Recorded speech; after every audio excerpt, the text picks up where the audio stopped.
Hi guys! Welcome back to another deep dive into history's most fascinating stories. Tonight, we're stepping into the blood-soaked sands of ancient Rome's greatest spectacle, the gladiatorial arena.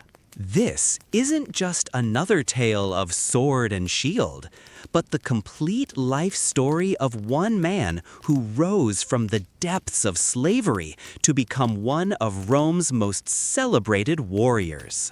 We'll follow Marcus Aurelius Valerius, not the emperor, but a Thracian warrior whose name would echo through the Colosseum's corridors for generations.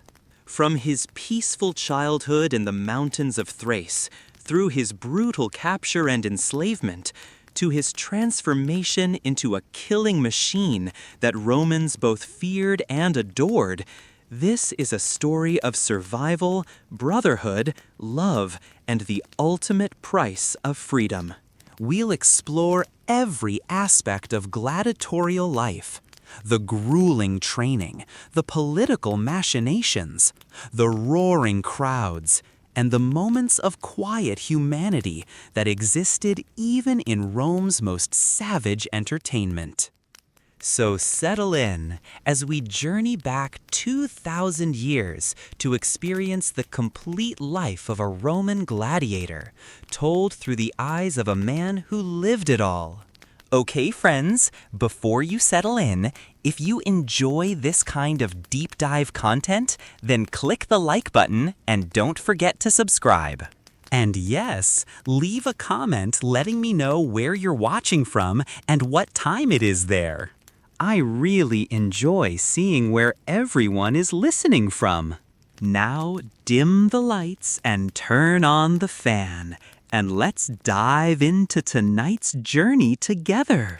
Marcus Aurelius Valerius was not born to die in the arena.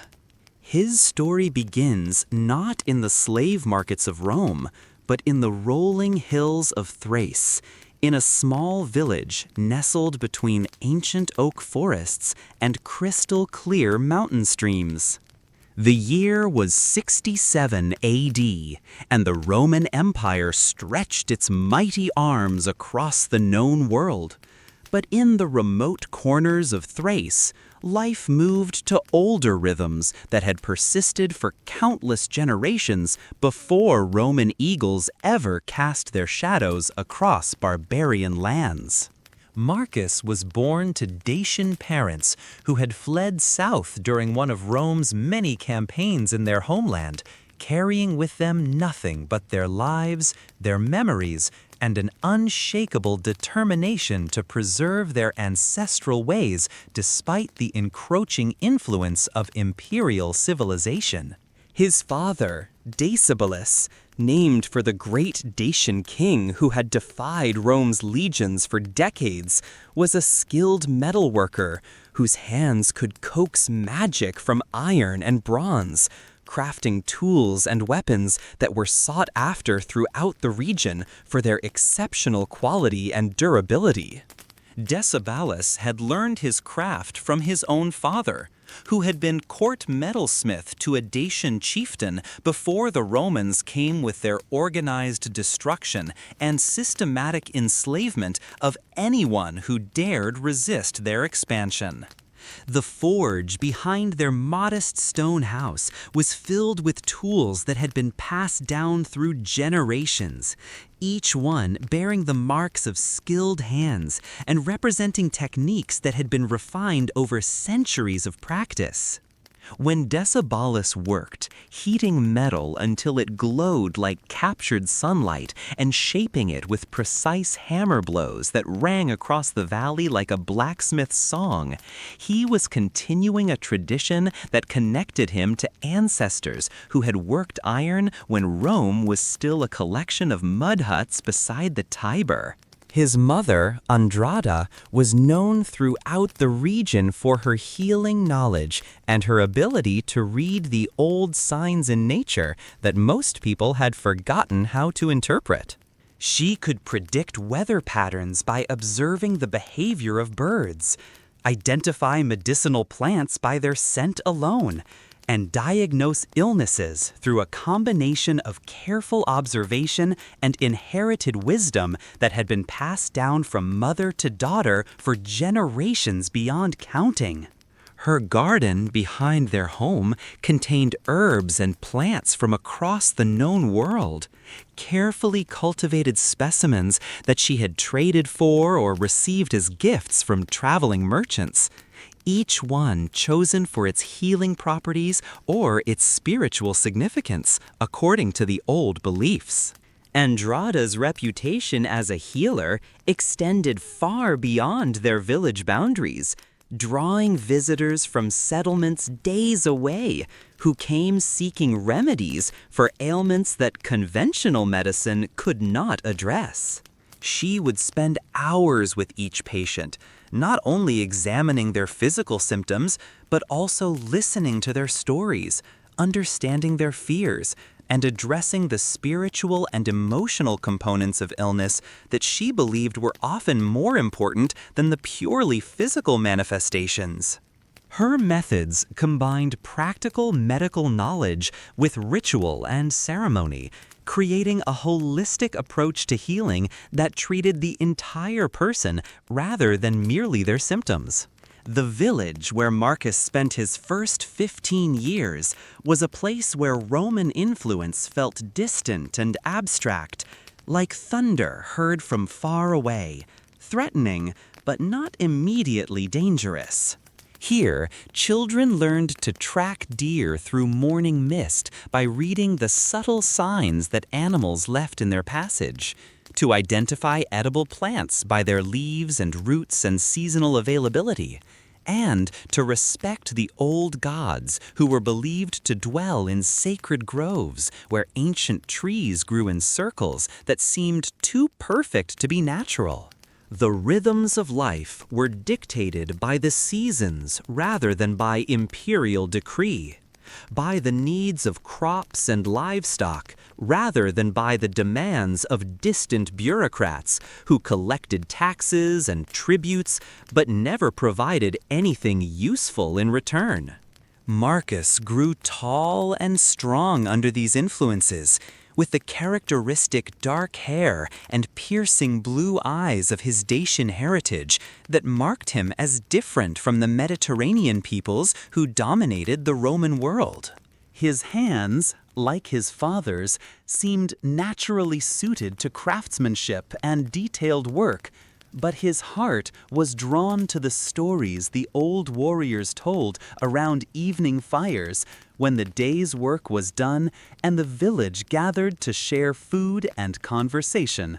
These were men who had fought against Roman legions in the great wars of conquest. Veterans who had survived battles where the odds were impossible and courage meant more than numbers, and where freedom was worth any price that might have to be paid to preserve it.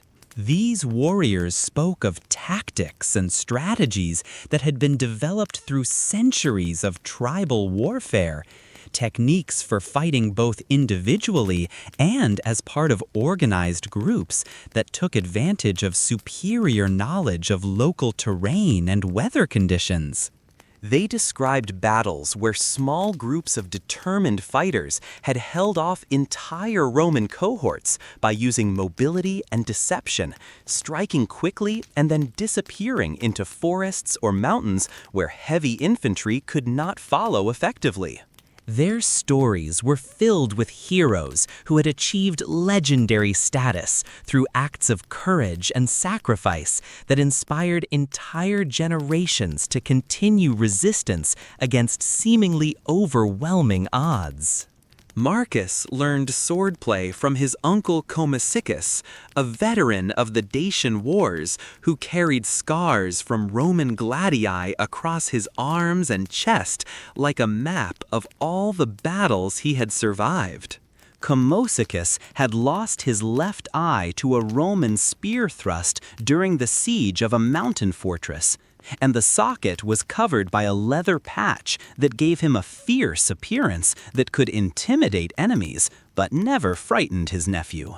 Under the ancient oaks behind their home, in a clearing that had been used for weapons training by generations of Dacian warriors, uncle and nephew would practice with wooden swords that had been carved to match the weight and balance of real weapons. The training sessions were intensive and comprehensive, covering not only basic sword techniques, but also footwork, shield work, grappling, and the psychological aspects of combat that separated true warriors from mere brawlers. Commosychus taught Marcus that a warrior's greatest weapon was not his blade, but his mind. The ability to observe, analyze, and react faster than his opponents could adjust to changing circumstances. "Watch your enemy's eyes," he would say, demonstrating with movements that seemed almost mystical in their precision, "but think 3 moves ahead."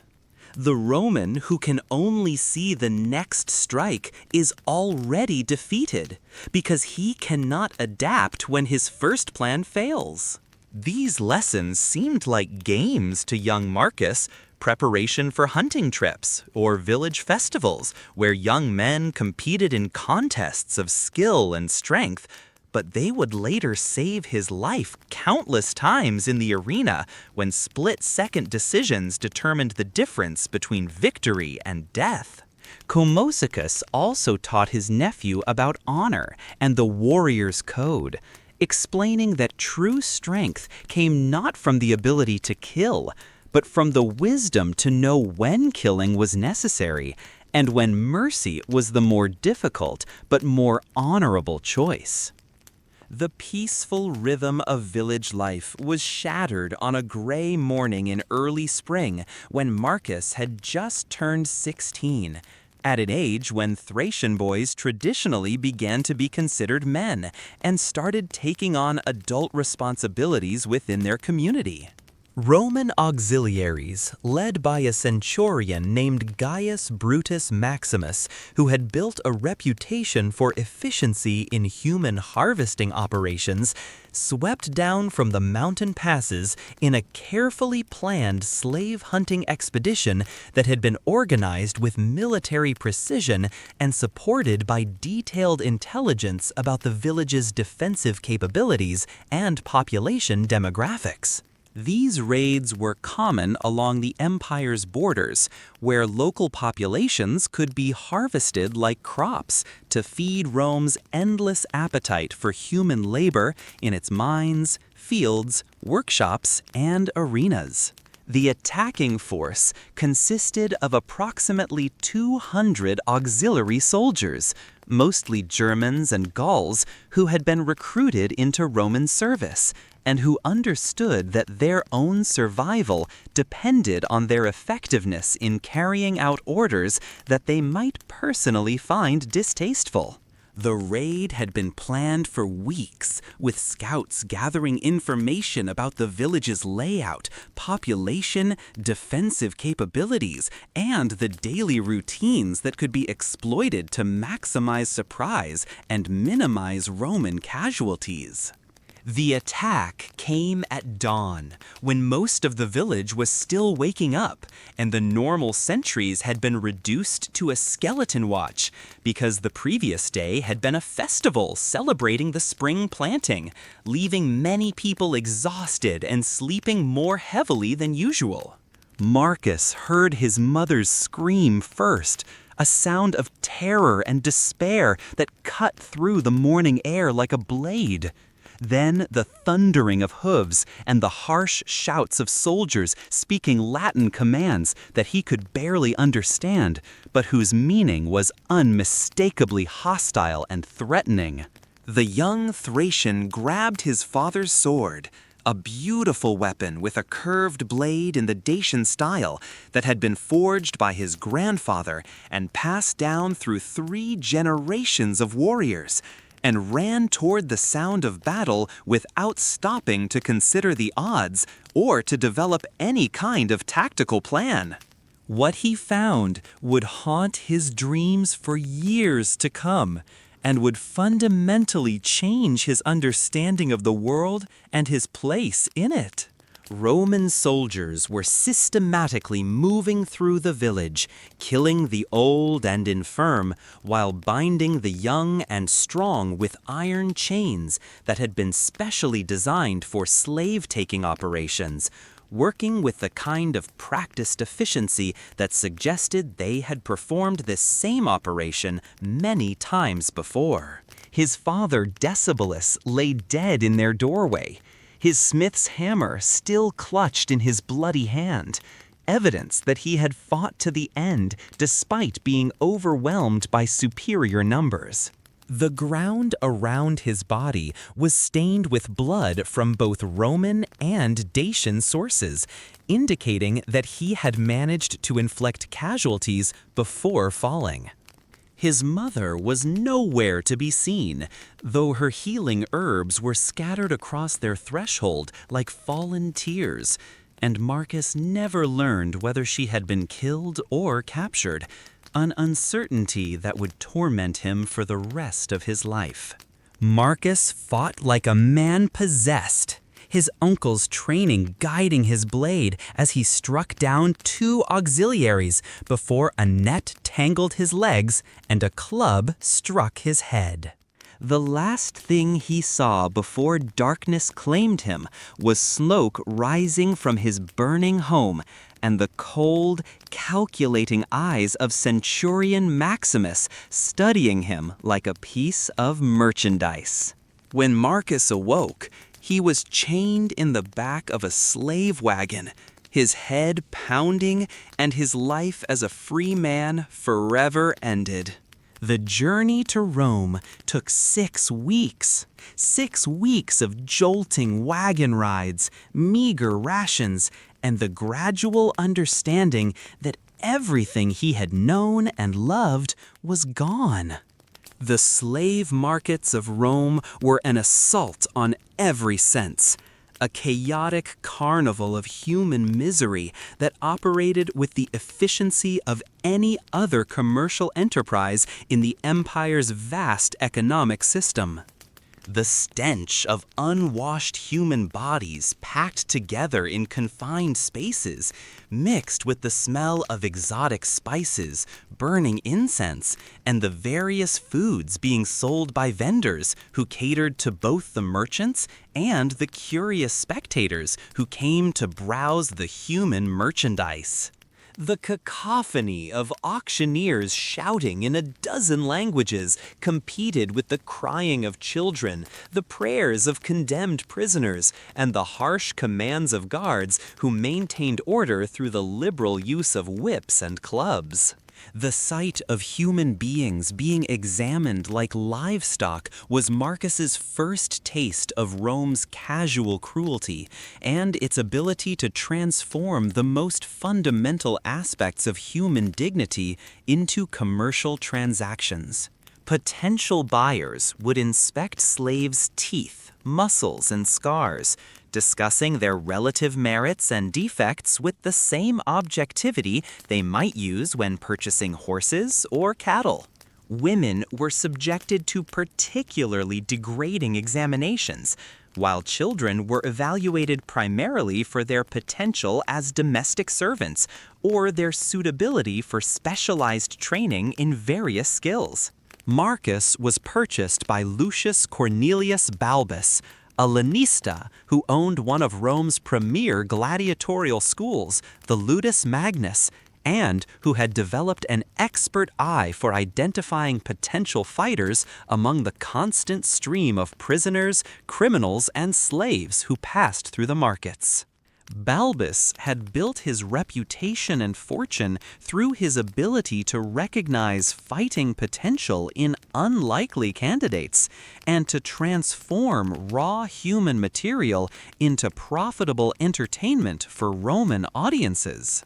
Something about the young Thracian's bearing caught his attention, a quality that was difficult to define but unmistakable to someone with his experience. Even in chains, even beaten and exhausted from weeks of travel in cramped slave wagons, Marcus held himself like a warrior rather than a victim. There was something in his eyes that suggested he had not yet accepted his fate, that the spirit which had driven him to fight Roman soldiers despite impossible odds was still alive beneath the surface of apparent defeat. Bulbus had learned to recognize this quality because it was essential for gladiatorial success. Fighters who had completely surrendered to their circumstances rarely developed into crowd-pleasing performers who could generate the kind of betting excitement that made the business profitable. The Ludus Magnus was located just east of the Colosseum, close enough that the roar of the crowds could be heard during the games, serving as a constant reminder to the gladiators of their ultimate destination and the fate that awaited them if they proved successful enough to earn a place in the major venues. It was a fortress-like complex surrounded by high walls topped with iron spikes that had been designed by military engineers to keep gladiators in and the curious public out, while also providing the facilities necessary for training professional fighters to the highest standards demanded by Roman audiences. The complex included training areas equipped with every type of weapon used in gladiatorial combat, medical facilities staffed by physicians who specialized in treating combat injuries, workshops where equipment was manufactured and maintained, kitchens capable of feeding hundreds of people, and sleeping quarters that ranged from underground cells for new arrivals to comfortable apartments for successful veterans. The entire operation was organized with military efficiency, run according to strict schedules and disciplinary codes that left no aspect of daily life to chance or individual preference. Marcus was thrust into a world governed by strict hierarchy and brutal efficiency that made his village's simple social structure seem almost anarchically free by comparison. New slaves were kept in underground cells that barely allowed a man to stand upright. Windowless spaces carved from solid rock that served both as punishment and as a form of psychological conditioning designed to break down resistance and establish the absolute authority of the gladiatorial school's administration over every aspect of the prisoner's existence. The air in these cells was thick with the smell of sweat, fear, and the medicinal herbs used to treat wounds, creating an atmosphere that was simultaneously oppressive and somehow reassuring in its familiarity. The herbs reminded Marcus of his mother's healing garden, though here they were used primarily to keep valuable fighting slaves alive and functional, rather than to provide genuine care and comfort. Here, Marcus met men from every corner of the empire, Germanic warriors captured in the northern forests and still bearing the ritual scars and tattoos of their tribal affiliations, Nubian fighters taken from the southern deserts whose ebony skin and extraordinary physical conditioning made them highly prized by promoters, Greek athletes sold into slavery by debt who brought sophisticated training techniques from their homeland's gymnasia, and criminals condemned to die for Rome's entertainment who faced their fate with varying degrees of acceptance and defiance. His first cellmate was a grizzled Gaul named Brennus, a veteran gladiator who had survived 7 years in the arena, an almost impossible feat. Brennus had been a chieftain's son before Rome's conquest of his tribe, and he understood the rage and despair that burned in Marcus's eyes. "The first thing you learn here," Brennus said in his heavily accented Latin, "is that your old life is dead. Mourn it, then bury it. The only way to survive is to become something new."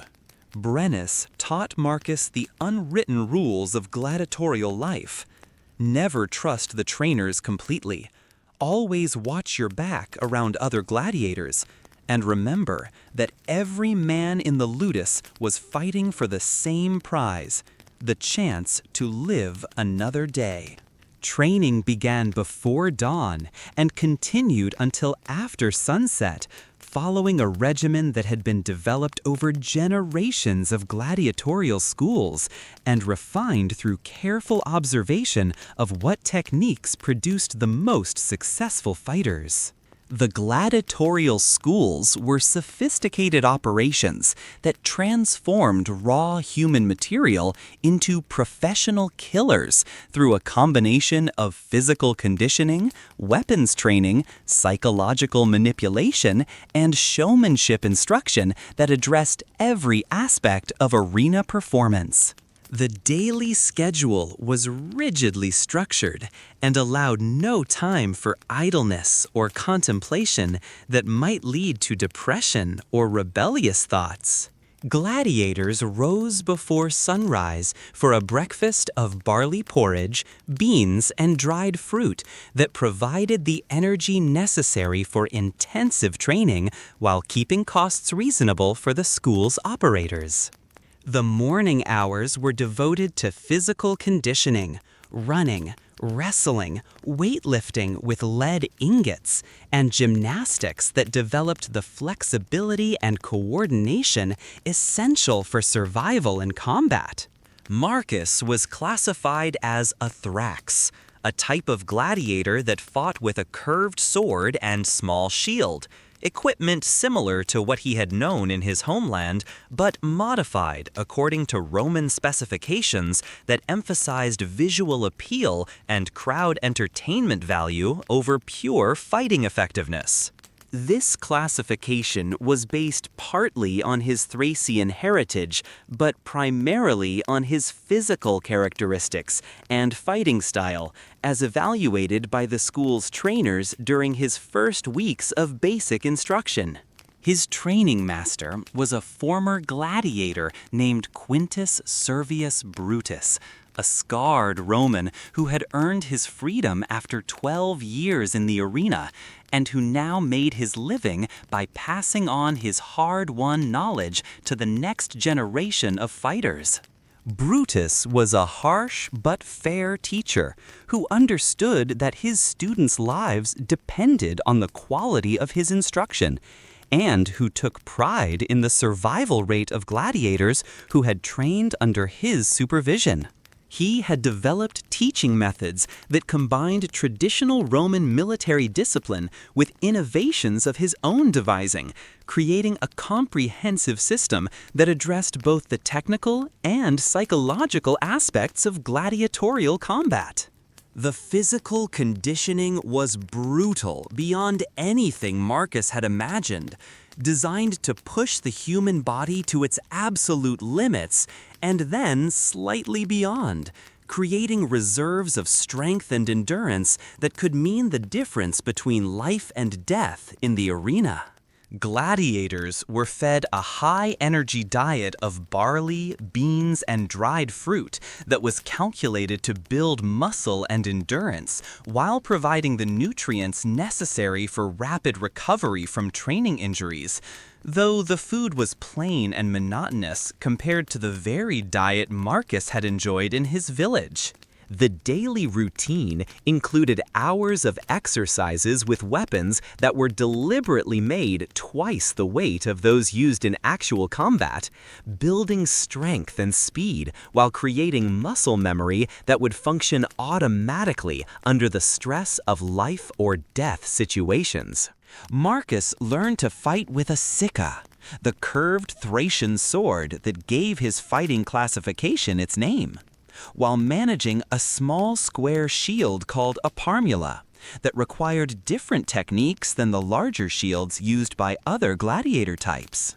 The fighting style emphasized mobility and deception rather than brute force, using the curved blade's unique properties to hook around enemy shields and strike from unexpected angles while maintaining enough distance to avoid being trapped by opponents with longer reach or heavier weapons.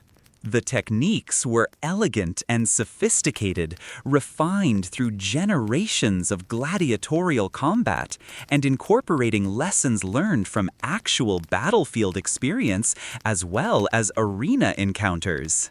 But the training was about much more than just weapons and physical fitness. Gladiators learned showmanship, how to play to the crowd and make their battles entertaining for audiences whose approval could literally mean the difference between life and death. They practiced dramatic gestures that would be visible even from the highest seats in large amphitheaters, learned to milk applause through carefully timed pauses and flourishes, and studied the art of making even a death look spectacular rather than merely brutal. Marcus struggled with this aspect of his training more than any other, finding it deeply offensive to his sense of honor and his memories of his uncle's teachings about the warrior's code. The idea of turning his people's warrior traditions into entertainment for Roman crowds filled him with disgust and shame, making him feel like he was betraying everything his ancestors had fought to preserve.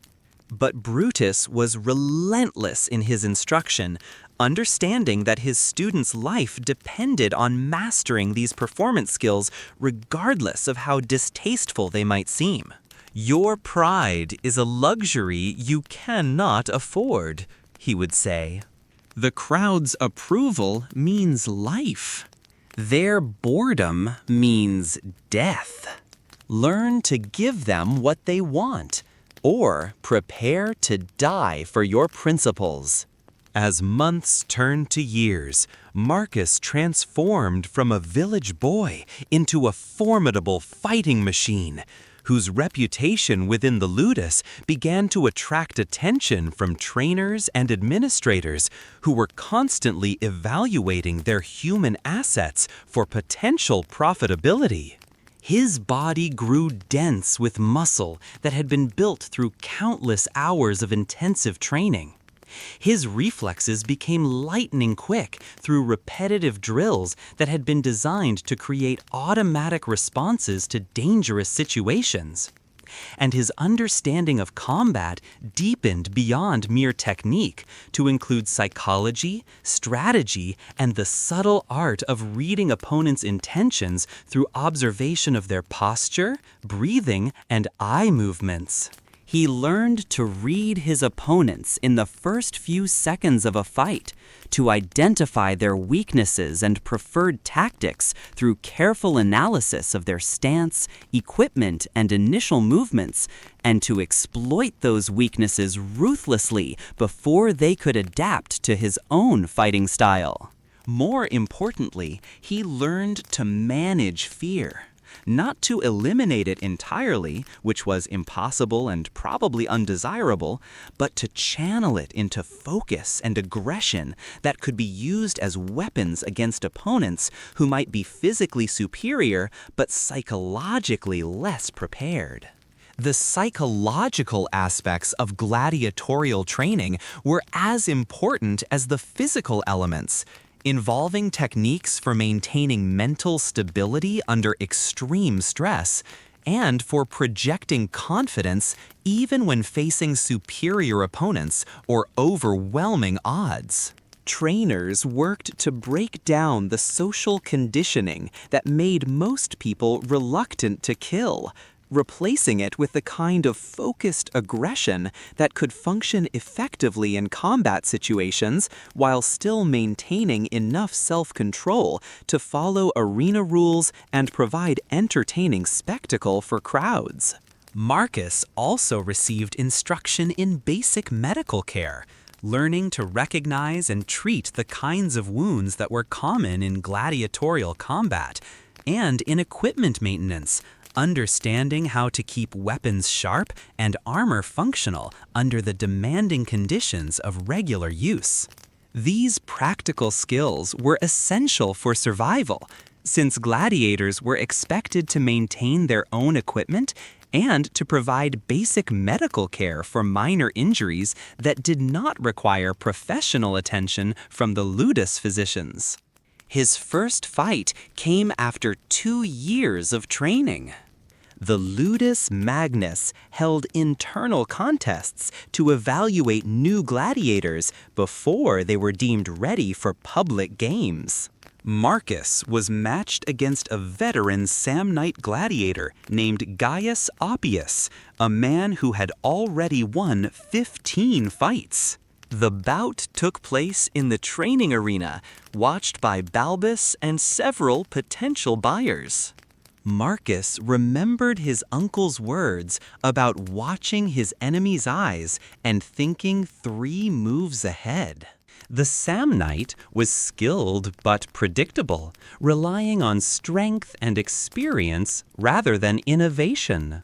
Marcus used his speed and the deceptive nature of his curved blade to gradually wear down his opponent, finally delivering a non-fatal but decisive strike that ended the contest. Balbus was impressed enough to schedule Marcus for his first public appearance at a minor venue outside Rome. These smaller amphitheaters served as stepping stones for gladiators working their way up to the major venues. Marcus's opponent was another novice, a Germanic warrior who fought in the style of a retiarius with net and trident. The fight was brutal and clumsy, both men betraying their inexperience, but Marcus emerged victorious when he managed to entangle his opponent's trident with his shield and deliver a killing blow with his sicca. The roar of the crowd was unlike anything Marcus had ever experienced, a sound that seemed to come from the earth itself rather than from human throats. 2,000 Romans screaming for blood, their faces twisted with bloodlust and excitement that transformed them from civilized citizens into something primitive and terrifying. Their voices combined into a sound like thunder mixed with the howling of wolves, creating vibrations that Marcus could feel in his bones and that seemed to make the very air around him thick and electric with anticipation. For a moment, standing over his defeated opponent's body, with blood from both fighters mixing in the sand beneath his feet, Marcus felt something he hadn't expected. A surge of pride and power that was intoxicating and horrible at the same time. The crowd was chanting his name, or rather the fighting name that had been assigned to him by the ludus administration, showering him with flowers and small coins that glittered in the afternoon sunlight like fallen stars. Women in the audience were calling out propositions that would have scandalized them in any other setting, while men were placing bets on his future performance with the casual enthusiasm of people wagering on chariot races. It was seductive and horrible at the same time, this adoration earned through another man's death. This transformation from despised slave into celebrated hero that lasted only as long as the crowd's memory of his performance. Marcus found himself torn between revulsion at what he had become and a growing addiction to the power and recognition that came with gladiatorial success.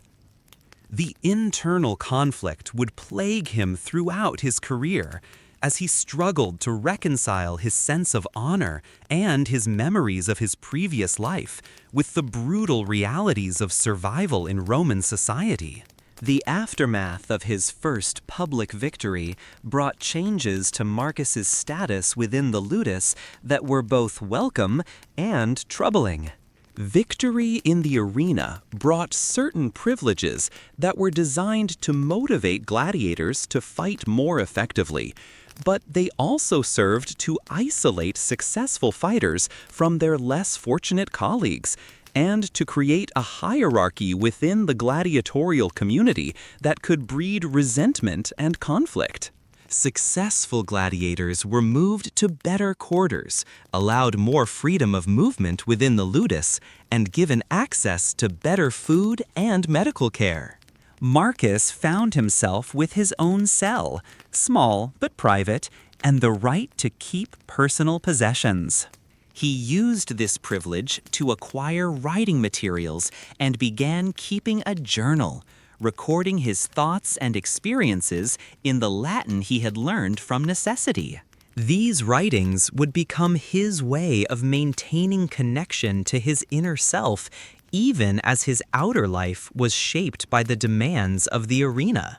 His next several fights established his reputation as a skilled and entertaining fighter. Marcus developed a signature move where he would use his shield to deflect an opponent's attack while simultaneously hooking their weapon with his curved sword, disarming them in a single fluid motion that never failed to bring the crowd to its feet. He learned to read the audience as carefully as he read his opponents, understanding when they wanted a quick, brutal finish and when they preferred a longer, more strategic battle. After his 10th victory, Marcus faced his first major crisis in the arena. He was matched against Brennus, his old cellmate and mentor.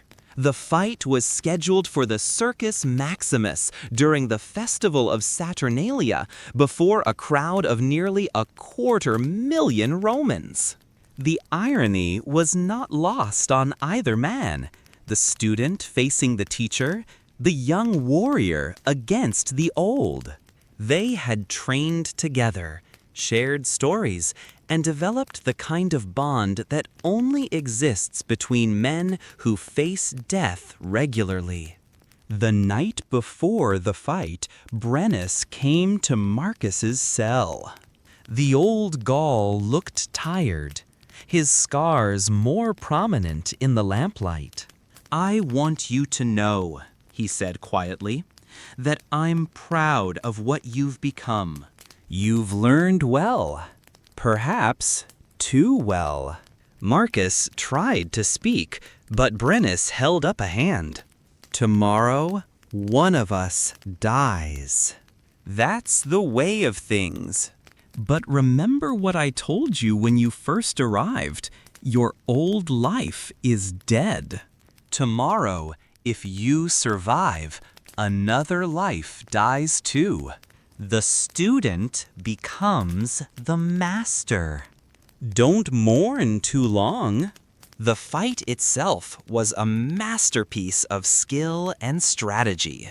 Both men knew each other's techniques intimately, forcing them to innovate and adapt constantly.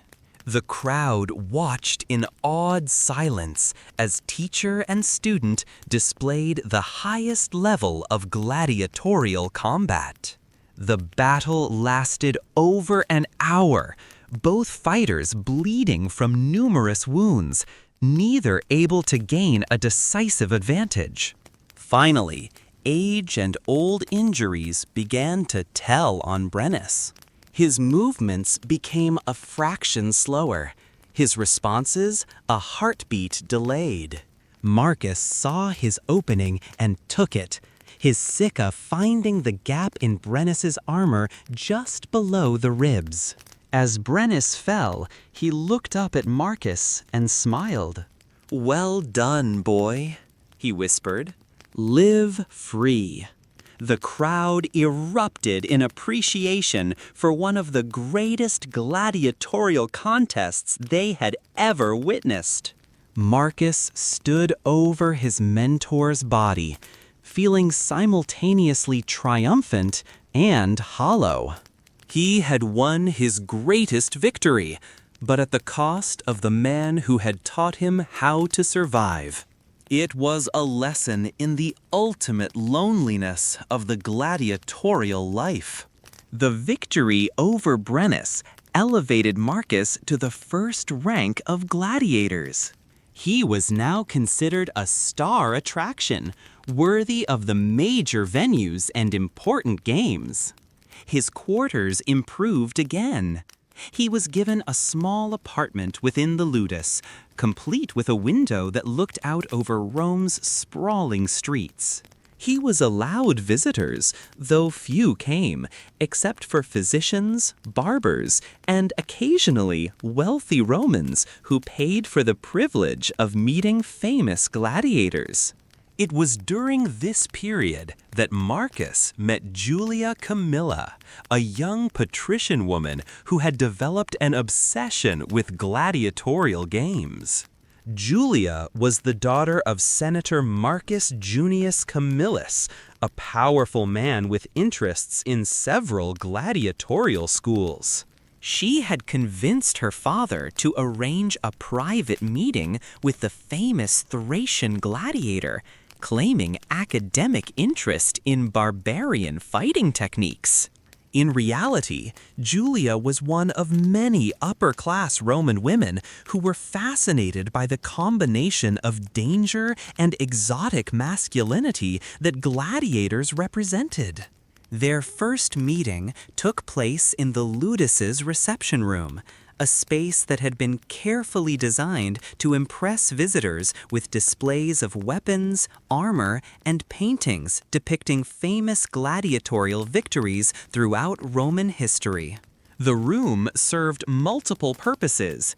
It was where potential investors came to evaluate gladiatorial assets, where wealthy patrons met with fighters they sponsored, and where various business transactions related to the gladiatorial industry were conducted. The walls were decorated with frescoes showing legendary contests, while glass cases displayed weapons that had been used by famous gladiators of the past. Marcus was brought in wearing his best tunic, made of fine linen, rather than the rough wool that constituted standard gladiatorial clothing. His hair carefully oiled and arranged according to current Roman fashion, and his scars artfully displayed to create the most impressive visual impact. The preparation had been handled by slaves who specialized in presenting gladiators for public appearances, and every detail had been calculated to emphasize his status as a successful warrior while maintaining the exotic appeal that came from his barbarian origins. Julia was younger than he had expected, perhaps 25, with the refined beauty that came from generations of careful breeding and unlimited access to the finest cosmetics, clothing, and personal care that Roman wealth could provide. Her features were classically Roman: straight nose, high forehead, and large eyes that suggested intelligence as well as beauty. She wore a stola of deep purple silk that probably cost more than most Romans earned in a year. And her jewelry included pearls that had been harvested from the distant shores of Britain and precious stones from the mountains of India. But despite her obvious wealth and status, there was something in her manner that suggested she was not entirely comfortable with the role she was expected to play as a patrician daughter. She seemed genuinely curious about Marcus as a person rather than merely as an exotic entertainment, and her questions demonstrated a level of knowledge about gladiatorial techniques and history that went far beyond casual interest. She had clearly done serious research before arranging this meeting, studying not only Marcus's specific fighting record, but also the broader context of Thracian martial traditions and their adaptation to Roman arena conditions. The conversation began formally, with Julia asking prepared questions about Thracian fighting techniques and the differences between various gladiatorial styles. But as they talked, Marcus sensed something beneath her patrician composure, a longing for something real, something dangerous, something utterly different from her constrained and predictable life. For his part, Marcus found himself drawn to her intelligence and curiosity, qualities that seemed genuine despite her privileged background. Over the following months, Julia became a regular visitor to the ludus. She brought books, sometimes reading to Marcus from the works of Homer or Virgil. These sessions awakened in Marcus a hunger for learning that had lain dormant since his capture. He began to see that there was more to Roman culture than cruelty and spectacle, that within the empire that had destroyed his world, there were also traditions of philosophy, poetry, and art that rivaled anything his ancestors had created. Their relationship deepened slowly and carefully. Both understood the dangers. For Marcus, involvement with a senator's daughter could mean crucifixion. For Julia, discovery could mean disgrace and exile. But the attraction between them was powerful, fed by the very prohibition that surrounded it. Marcus represented everything Julia's world denied her: passion, danger, authenticity, and freedom from social expectation. Julia offered Marcus something he had thought lost forever: intellectual companionship, emotional intimacy, and glimpses of beauty that existed beyond the arena's blood-stained sand. Their first kiss took place in Marcus's cell during the Feast of Lupercalia, when most of the ludus staff were celebrating elsewhere. Julia had brought a scroll containing one of Ovid's love poems, and as she read the verses aloud, the space between them seemed to disappear. The kiss was tentative at first, then desperate, as if both were trying to bridge the vast gulf that separated their worlds. In that moment, Marcus felt something he had not experienced since childhood: hope for a future beyond survival, beyond the arena, beyond the daily calculus of life and death. But their relationship existed in a bubble that could not be sustained indefinitely. Marcus's growing fame meant increased scrutiny from both the ludus administration and the general public. His fights were now major events, attended by senators and sometimes even members of the imperial family. The pressure to perform was enormous, and the stakes grew higher with each victory. A single poor performance could mean demotion or death, while continued success brought the tantalizing but distant possibility of earning enough prize money to purchase his freedom. During this period, Marcus faced some of his most challenging opponents. He fought against Titus Flavius Maximus, a former legionnaire who had been condemned to the arena for desertion. Maximus was a skilled soldier who understood Roman military tactics intimately, making him a dangerous opponent for someone trained in barbarian fighting styles. The fight was a chess match of feints and counters, each man trying to force the other into a tactical error. Marcus ultimately prevailed by using his superior speed to get inside Maximus's guard, but the victory came at the cost of a serious wound to his sword arm that took months to heal completely.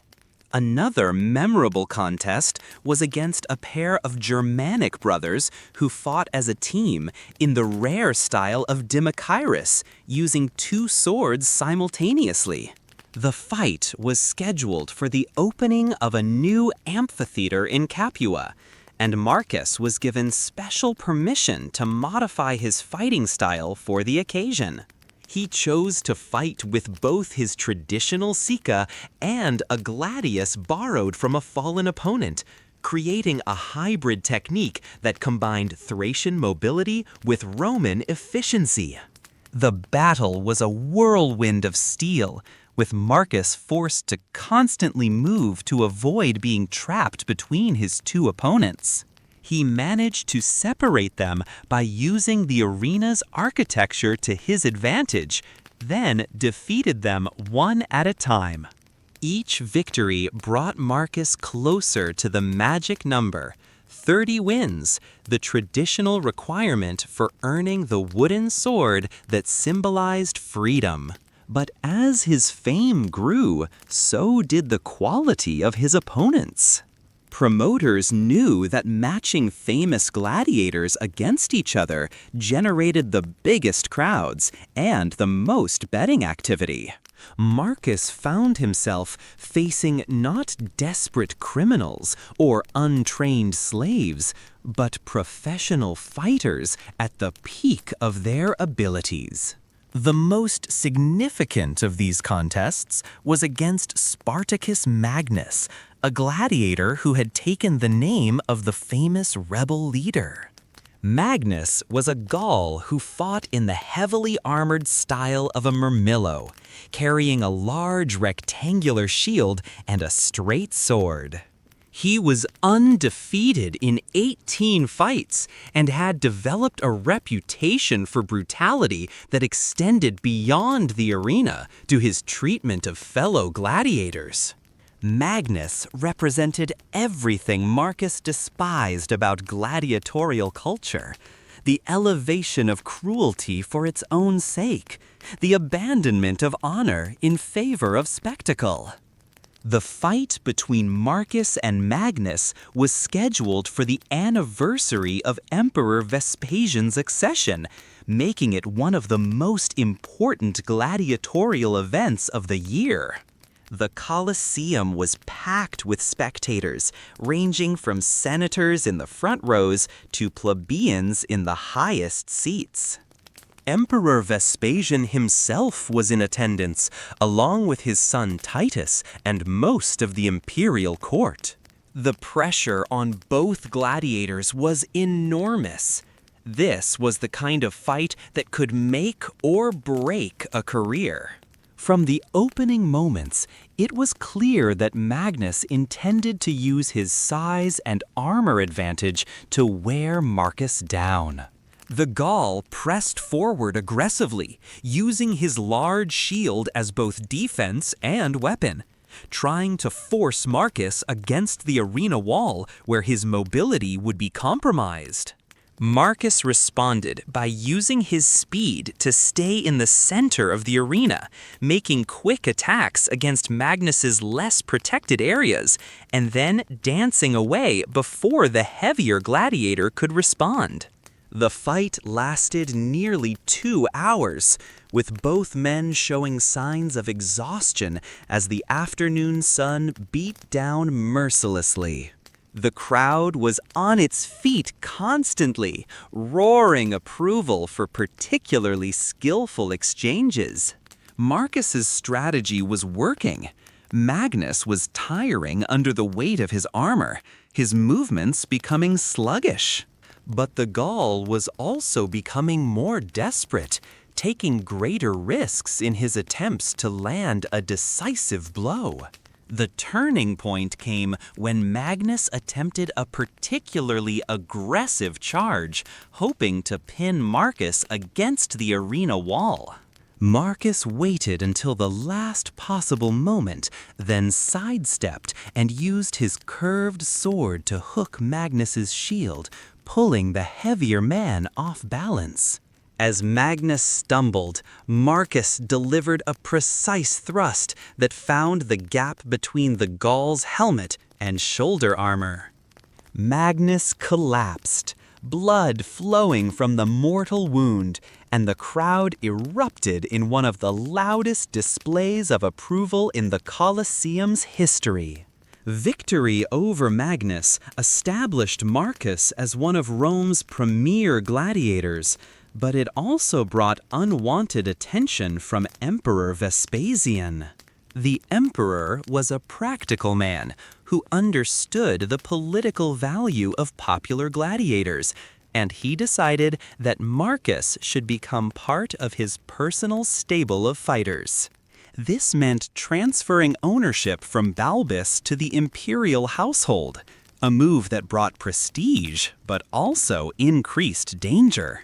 Imperial gladiators were expected to perform at the highest level consistently, and failure could have consequences far beyond the arena.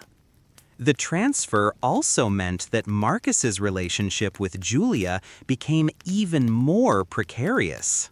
As an imperial gladiator, his movements were more closely monitored, and any scandal could reflect poorly on the emperor himself.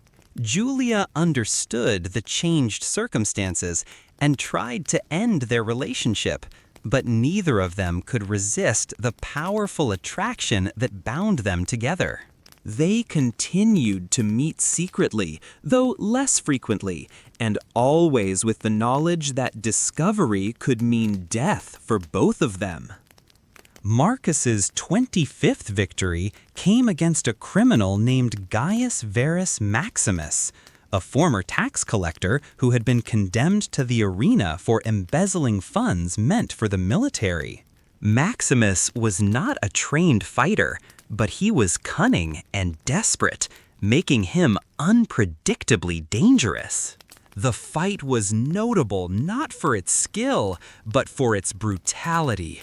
Maximus fought with the fury of a man who had nothing left to lose, while Marcus was forced to abandon finesse in favor of raw aggression. When it was over, both men were covered in blood, though only Marcus was still standing. The victory should have been a step toward freedom, but Marcus found himself questioning whether freedom was even possible. He had been a gladiator for over a decade now, longer than many men survived in the profession. The arena had shaped him in ways that went beyond physical scars. He thought like a gladiator, reacted like a gladiator, and sometimes wondered if he could exist in any other world. The skills that kept him alive in combat seemed unlikely to translate to civilian life, and the constant proximity to death had given him a perspective that most Romans could never understand. These philosophical concerns became more pressing when Marcus learned that Julia was to be married to a young senator named Gaius Calpurnius Piso, a political alliance arranged by her father to strengthen his position in the Senate. The news came from Julia herself during one of their clandestine meetings, and Marcus could see the pain in her eyes as she delivered it.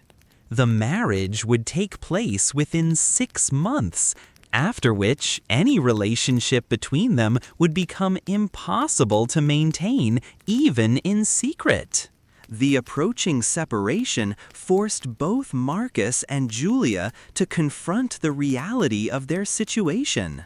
Their love had been sustained by the very impossibility that now threatened to destroy it. They began to speak seriously about escape, about finding a way for Marcus to earn his freedom and for Julia to break free from the constraints of her patrician life. But the obstacles seemed insurmountable. Marcus would need to survive 5 more fights to earn the wooden sword, and even then, his freedom could be revoked at the emperor's whim. Julia faced the prospect of losing her family, her status, and potentially her life if she defied her father's arrangements. It was during this period of uncertainty that Marcus faced his most dangerous opponent yet, a gladiator known only as the African, whose real name had been lost in the administrative machinery of the arena. The African was a former warrior from the kingdom south of Egypt, a man whose skin was black as night, and whose fighting style combined elements from traditions Marcus had never encountered. He fought with paired, curved swords that seemed to move independently of conscious thought, and his speed was legendary even among gladiators. The fight took place during the games celebrating Titus's birthday, before a crowd that included most of Rome's political and social elite. Marcus entered the arena knowing that this was likely to be the most difficult fight of his career. The African's reputation was built on his ability to end fights quickly. He had never been in a contest that lasted longer than 15 minutes, always finding a way to exploit his opponent's defenses before they could adapt to his unconventional style. From the opening clash, Marcus realized that everything he had learned about reading opponents was useless against the African. The man's fighting style was so fluid and unpredictable that it seemed to flow directly from instinct rather than training. Marcus found himself constantly on the defensive, using his shield and sword to deflect attacks that came from angles he hadn't anticipated. The crowd watched in unusual silence, sensing that they were witnessing something beyond normal gladiatorial combat. The battle continued far longer than anyone expected, with neither man able to gain a decisive advantage. Marcus gradually began to understand the rhythm of the African's movements, realizing that the apparent chaos actually followed patterns based on natural principles: the flow of water, the movement of wind, the striking of a serpent.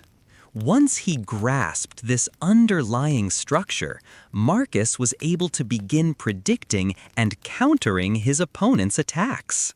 The climax came when both men, exhausted and bleeding from numerous wounds, found themselves locked in a mutual death grip, each trying to drive his weapon into the other's body. For a moment, they stood frozen like a sculpture of combat, sweat and blood mingling as they strained against each other. Then, Marcus remembered a technique his uncle had taught him in the hills of Thrace, a subtle shift of weight that could turn a defensive position into an offensive one. The move worked perfectly, allowing Marcus to break free and deliver the killing blow. The victory over the African was Marcus's 26th, bringing him tantalizingly close to the magic number of 30. But more importantly, it had been a perfect fight, a display of skill, courage, and adaptability that would be remembered for generations. The crowd's reaction was unlike anything Marcus had ever experienced, a thunderous appreciation that seemed to shake the Colosseum's foundations. Emperor Vespasian himself stood and applauded, and the gift bags thrown into the arena were filled with gold coins rather than the usual small denominations. But success in the arena came at a personal cost. The fight with the African had left Marcus with injuries that would never fully heal, a damaged knee that would always be weak, scarring on his sword arm that limited his range of motion, and most seriously, a head injury that sometimes caused episodes of dizziness and disorientation. These physical problems were compounded by the psychological weight of having killed 26 men, many of whom he had respected as fellow warriors. The approaching marriage of Julia added another layer of stress to Marcus's life. Their secret meetings became fewer and more desperate, both of them knowing that time was running out. Julia had tried to convince her father to postpone the marriage, claiming that she needed more time to prepare. But Senator Camillus was determined to cement the political alliance as quickly as possible. The wedding was scheduled to take place just 3 days after the Ides of Julius, leaving Julia no room for further delay. It was during this period of personal crisis that Marcus received an unexpected visitor. Centurion Gaius Brutus Maximus, the same Roman officer who had captured him in Thrace over a decade earlier. Maximus was now a senior officer in the Praetorian Guard, and his visit to the ludus was officially related to security arrangements for upcoming games. But his real purpose was personal curiosity about the barbarian boy who had grown into one of Rome's most famous gladiators. Maximus looked older than Marcus remembered, his hair now completely gray, and his face marked by years of military service. But his eyes were the same, cold and calculating, evaluating everything as a potential asset or threat. He studied Marcus with the same appraising look he had given him in the Thracian village all those years ago. "I remember you," he said finally. "The boy with the curved sword who killed 2 of my men before we brought you down. I wondered what had become of you." The conversation that followed was surreal for Marcus, sitting across from the man who had destroyed his old life and set him on the path to gladiatorial fame, discussing his achievements with the same professional interest that might be shown by a merchant evaluating a successful business investment. Maximus seemed genuinely impressed by what Marcus had accomplished, viewing it as a vindication of his judgment in selecting prisoners for arena service rather than for the mines or agricultural work that claimed most captured barbarians.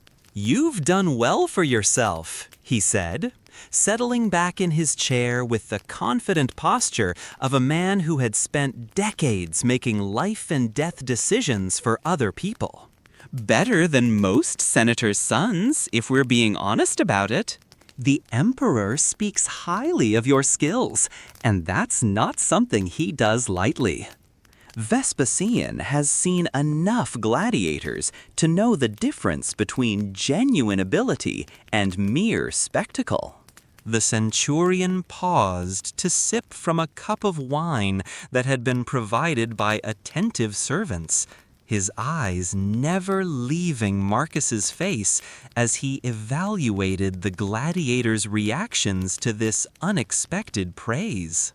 The conversation continued for over an hour, covering topics that ranged from specific fighting techniques to broader questions about the role of gladiatorial entertainment in maintaining public order and imperial prestige.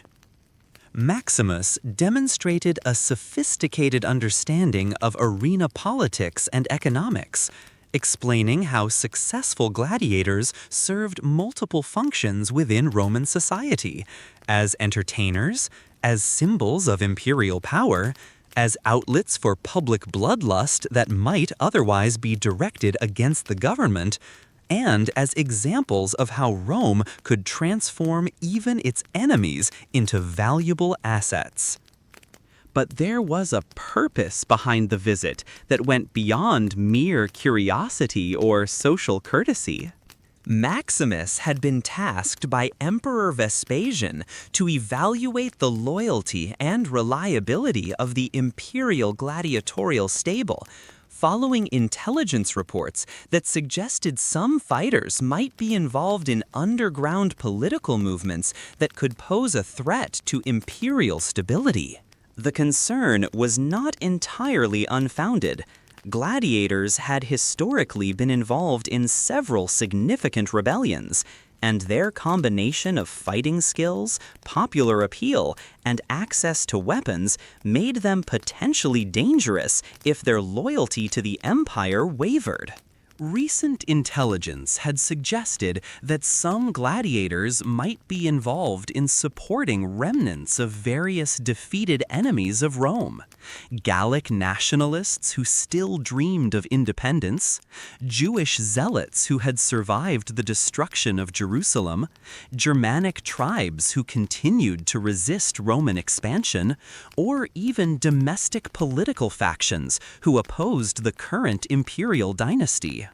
The evidence was fragmentary and inconclusive, but serious enough to warrant investigation by someone with Maximus's experience and authority. Marcus was being asked, in the most diplomatic terms possible, to serve as an informant within the gladiatorial community, using his status and relationships to gather intelligence about potentially seditious activities among his fellow fighters. The request was phrased as an opportunity to serve the emperor and to demonstrate his loyalty to the empire that had given him fame and fortune, but Marcus understood the implications clearly enough. Refusing could be interpreted as evidence of disloyalty, potentially ending his career and his life, while accepting would mean betraying men who had become his brothers in arms. The request placed Marcus in an impossible position. Refusing could be interpreted as disloyalty, potentially ending his career and his life. But accepting would mean betraying men who had become his brothers, fellow warriors who faced the same daily struggle for survival. Marcus asked for time to consider the proposal, and Maximus granted him a week to make his decision. The moral complexity of the situation was compounded by Marcus's growing relationship with his fellow gladiators. Over the years, he had formed genuine friendships with men from across the empire. A Jewish rebel named David ben Eleazar, who had been captured during the siege of Jerusalem, a Germanic chieftain's son called Wolfgang, who still performed the old religious rituals in secret, and a young Numidian named Massinissa, whose speed and agility rivaled Marcus's own.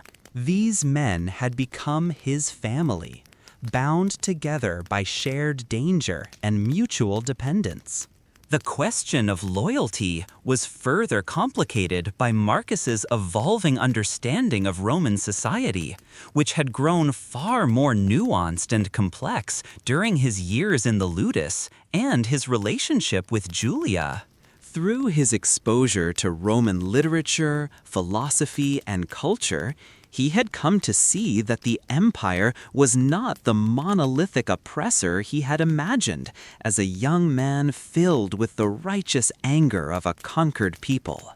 Within Rome's vast structure, there were people of genuine virtue and wisdom, traditions worth preserving and defending, and ideals of justice, honor, and civic duty that rivaled anything his own ancestors had developed. He had met Romans who genuinely cared about the welfare of their subjects, who worked to improve conditions for slaves and conquered peoples, and who saw the empire as a civilizing force that brought peace, prosperity, and cultural advancement to regions that had previously been plagued by constant warfare and tribal conflicts. At the same time, he had also encountered corruption, cruelty, and injustices that seemed endemic to the system itself. The casual brutality with which human lives were treated as commodities, the systematic exploitation of conquered peoples, and the moral blindness that allowed civilized people to find entertainment in watching men kill each other for sport. These contradictions created a moral complexity that Marcus found increasingly difficult to navigate. He could not simply hate Rome as the destroyer of his homeland, because Rome had also given him opportunities for achievement and recognition that would never have been available to him as a Thracian villager.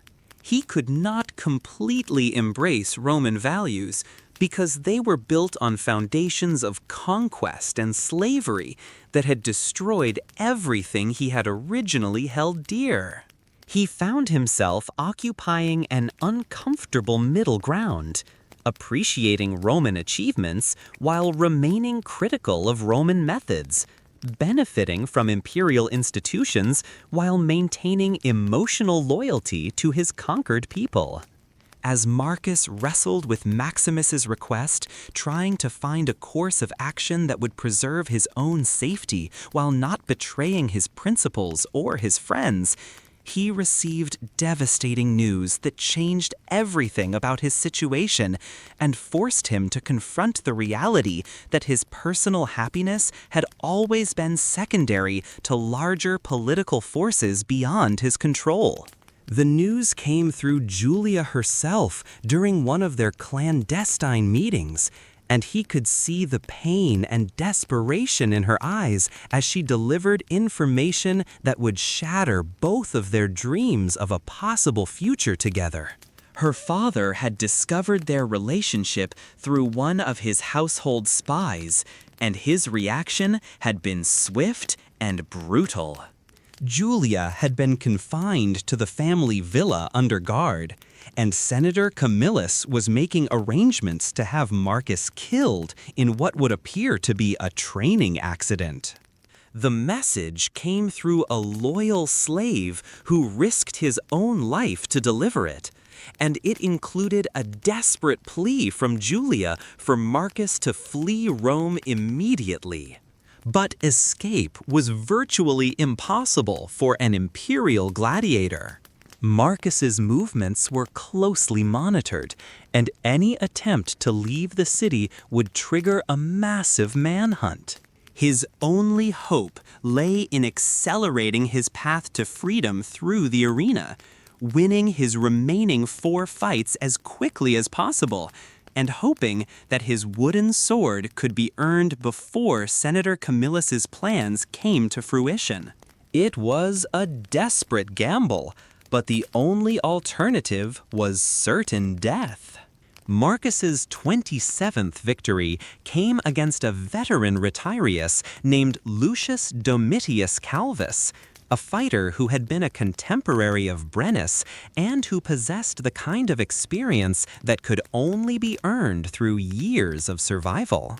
Calvus fought with a traditional net and trident combination, but his real weapon was his intelligence, an ability to analyze opponents and exploit their psychological weaknesses as much as their physical ones. The fight was a mental chess match as much as a physical contest, with both men trying to outthink each other while managing the immediate demands of combat. The battle lasted over an hour, with neither man able to gain a decisive advantage. Calvus used his net with extraordinary skill, creating a web of threats that forced Marcus to fight defensively for most of the contest. But as the afternoon wore on, Marcus began to recognize patterns in his opponent's movements, subtle tells that indicated when the net would be thrown and from which angle. When the opportunity finally presented itself, Marcus was ready. He caught the net on his shield, pulled Calvus off balance, and delivered a precise strike that ended the fight. The 28th victory followed quickly against a pair of condemned criminals who had been trained to fight as a team. The contest was less about skill than about endurance and tactical thinking, as Marcus was forced to separate his opponents and defeat them individually while avoiding being overwhelmed by their numbers. The fight showcased his strategic intelligence and his ability to adapt to unusual circumstances, qualities that had made him one of Rome's most celebrated gladiators. But it was during preparation for his 29th fight that disaster struck. Marcus received word that Senator Camillus had accelerated his plans, having grown impatient with waiting for a convenient accident. The senator had arranged for Marcus's next opponent to be a gladiator known as the executioner, a man who specialized in killing other gladiators in matches that were designed to look fair but were actually rigged against one fighter. The executioner had been provided with superior equipment and advanced knowledge of Marcus's fighting techniques, making the upcoming contest effectively an assassination disguised as entertainment.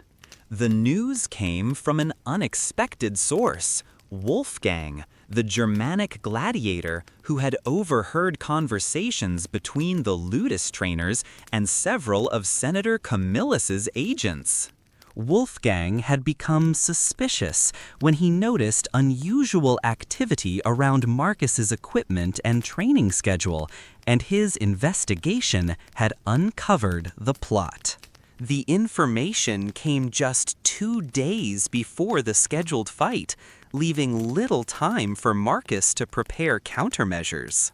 Working with his fellow gladiators, Marcus developed a plan that was as dangerous as it was desperate, requiring precise timing, perfect coordination, and a considerable amount of luck to succeed without resulting in multiple deaths among the conspirators. During the fight with the executioner, his friends would create a distraction in the stands, a staged argument between supporters of different gladiators that would escalate into apparent violence, drawing the attention of arena guards and officials away from the combat itself.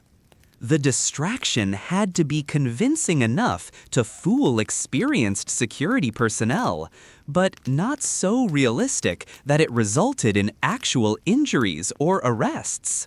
In that moment of confusion, while guards were moving to restore order in the stands and spectators were focused on the disruption rather than the arena floor, Marcus would have to overcome his sabotaged equipment and defeat an opponent who had been given every possible advantage. The plan required him to fight defensively until the distraction occurred, conserving his strength and avoiding the most dangerous attacks, while creating the impression that he was being overwhelmed by his opponent's superior equipment and preparation. Wolfgang and the other conspirators had spent days rehearsing their parts, working out the details of who would start the argument, how it would escalate, where it would take place for maximum effect, and how they would extract themselves from the situation without being identified as the instigators. The risks were enormous. If they were caught staging a fake disturbance, they could face severe punishment, including possible execution for interfering with imperial games. But their loyalty to Marcus and their disgust at Senator Camillus's corruption motivated them to take these risks despite the potential consequences. The day of the 29th fight arrived with ominous portents that seemed to suggest the gods themselves were aware of the conspiracy and the momentous events that were about to unfold. The weather was unusually stormy for the season, with dark clouds gathering over the Colosseum and occasional flashes of lightning illuminating the arena in stark, dramatic contrasts of light and shadow. The wind was strong enough to make the awnings over the spectator sections snap and flutter like the wings of giant birds. And there were reports of unusual animal behavior throughout the city. Dogs howling without apparent cause, horses shying at invisible threats, and birds flying in strange patterns that some interpreted as omens of significant change. Marcus entered the gladiatorial preparation area knowing that this might be his final hour, but also feeling a strange sense of peace that came from the knowledge that he had done everything possible to prepare for what was to come. He had made his peace with the possibility of death, accepting it as the likely outcome of his situation while maintaining hope that skill and preparation might yet allow him to survive. His equipment had been carefully inspected by friendly personnel who confirmed the sabotage, but were unable to repair it without alerting the conspirators to their knowledge of the plot. The executioner proved to be everything Marcus had feared. A massive Gallic warrior who stood nearly 7 feet tall and whose arms were like tree trunks. His equipment was clearly superior to the standard gladiatorial gear, with armor that showed no signs of wear and weapons that gleamed with recent sharpening. In contrast, Marcus discovered that his own equipment had been subtly compromised. His shield's rim had been weakened, his sword's edge had been dulled, and his sandals had been treated with a substance that would make them slippery when they contacted the arena sand.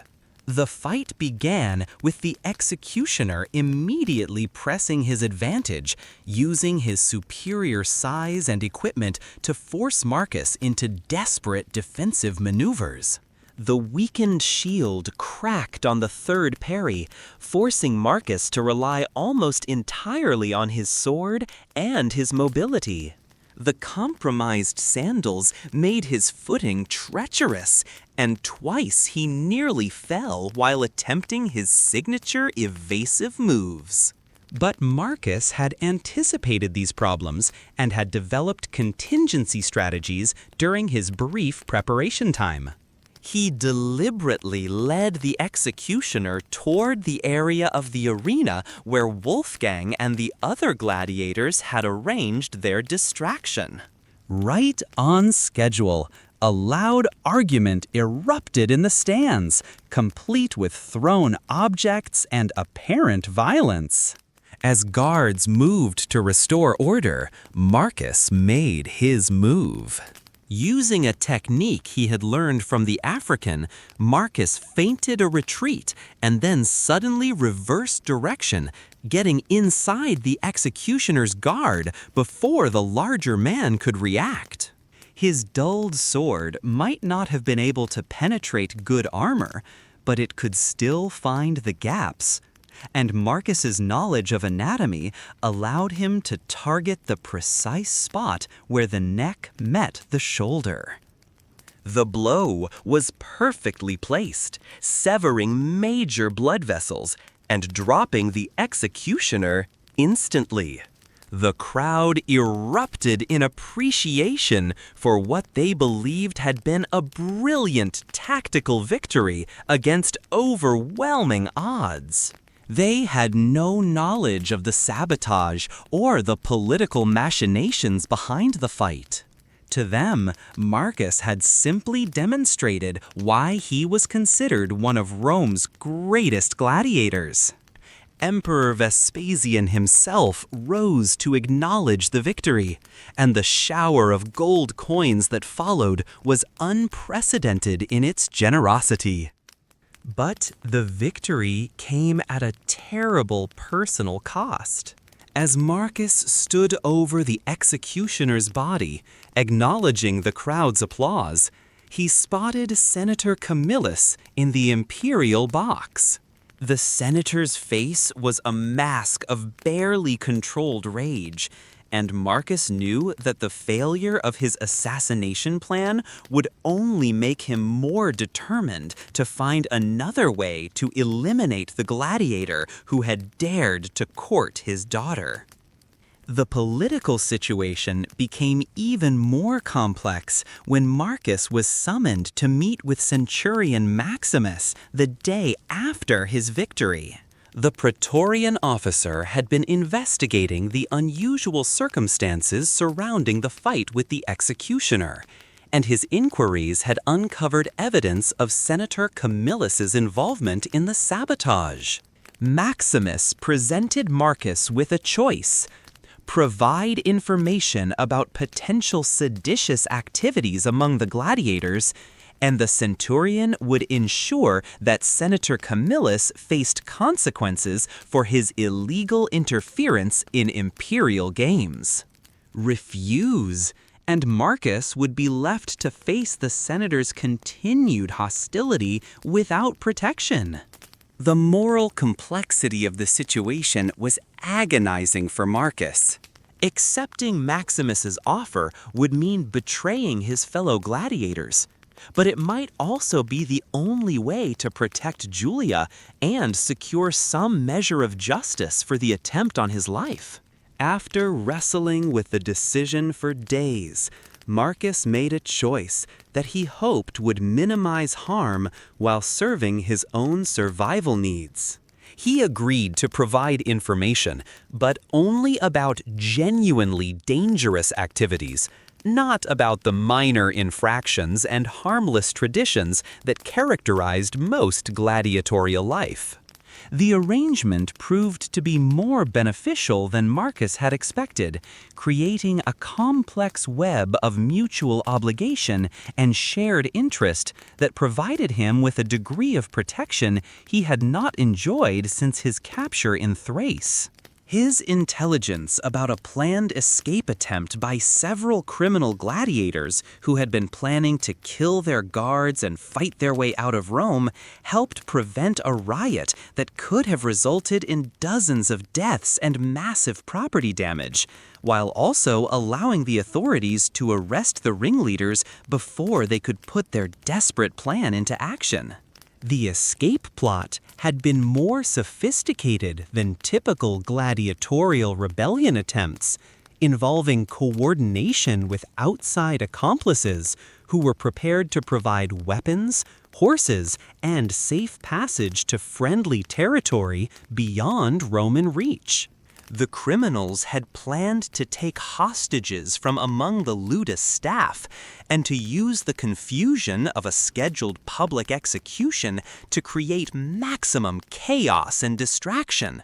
Marcus's information allowed the authorities to intercept the outside support network and to arrest the conspirators before they could endanger innocent lives.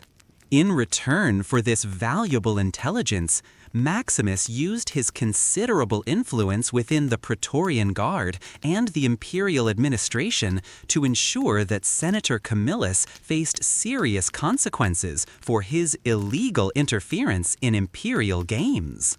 The senator was quietly transferred to a minor administrative position in a distant province of Gaul, effectively ending his ability to threaten Marcus or Julia while avoiding the public scandal that a formal trial would have created.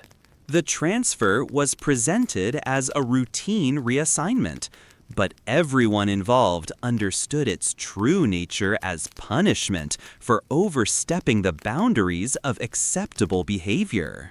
The removal of Senator Camillus from the political scene had immediate and far-reaching effects on both Marcus's situation and Julia's prospects for the future. With her father no longer in a position to enforce the unwanted marriage arrangement or to threaten retaliation against Marcus, Julia found herself with a degree of personal freedom that was unusual for women of her social class. She used this freedom wisely, involving herself in charitable work and intellectual pursuits that gave her life meaning beyond the traditional roles of wife and mother that had been mapped out for her by family expectations. With the immediate political threat removed, Marcus could focus his attention and energy on achieving his final fight, the 30th victory that would earn him the wooden sword and, theoretically, his freedom from gladiatorial service. But he discovered, through conversations with other successful gladiators and through observation of the imperial administration's treatment of its most valuable entertainment assets, that achieving 30 victories was not automatically guaranteed to result in liberation from arena obligations. The decision ultimately rested with Emperor Vespasian, and popular gladiators were sometimes encouraged to continue fighting beyond the traditional retirement point. Marcus's 30th opponent was to be chosen by lottery from among the most skilled gladiators available, a tradition designed to ensure that final fights were worthy of the achievement they represented. When the selection was made, Marcus found himself matched against David ben Eleazar, the Jewish rebel who had become one of his closest friends within the ludus. The irony was cruel, but not unexpected. The arena had a way of forcing impossible choices upon those who served it. David had been captured during the siege of Masada, one of the few survivors of that legendary resistance. He had been a scholar before the war, versed in religious law and philosophy, but the uprising had transformed him into a formidable warrior. His fighting style combined traditional Jewish martial arts with techniques learned from other gladiators, creating a unique approach that emphasized intelligence and adaptability over brute strength. The night before their fight, Marcus and David met in the ludus courtyard, both understanding that their friendship would not survive the next day's contest. David spoke quietly about his acceptance of fate and his belief that their combat would be a form of worship, a demonstration of the skills that God had granted them. Marcus found himself envying his friend's philosophical certainty, wishing he could face the upcoming battle with similar spiritual conviction. The fight itself was a masterpiece of gladiatorial art that showcased skills which had been refined through years of training and dozens of life-or-death contests, representing the highest level of professional combat that the Roman arena system could produce. Both men knew each other's techniques intimately from years of training together and watching each other fight, forcing them to innovate constantly and push the boundaries of their abilities in ways that created entirely new tactical approaches and strategic combinations that had never been seen before in gladiatorial combat. The crowd watched in unusual silence for much of the contest, sensing that they were witnessing something transcendent, not just a fight between two skilled professionals, but a dialogue conducted in the language of steel and strategy, a conversation between warriors who respected each other deeply despite being forced into mortal combat by circumstances beyond their control. The usual betting and shouted encouragement gave way to an almost reverent attention as spectators realized they were seeing the culmination of everything the gladiatorial system was meant to achieve. For over 2 hours, as the afternoon sun moved across the sky and the shadows in the arena shifted and lengthened, neither man could gain a decisive advantage despite multiple attempts by each to end the contest through superior technique or tactical innovation. They moved through the full repertoire of gladiatorial techniques like master craftsmen demonstrating their trade. Their combat flowing like a deadly dance across the arena sand that had been raked and prepared to provide optimal footing for this climactic encounter. David's intelligence and scholarly background allowed him to anticipate many of Marcus's moves through careful analysis of patterns and tendencies, while Marcus's greater experience in actual arena conditions gave him a slight edge in stamina and tactical thinking that became more apparent as the fight continued and both men began to show the effects of sustained combat.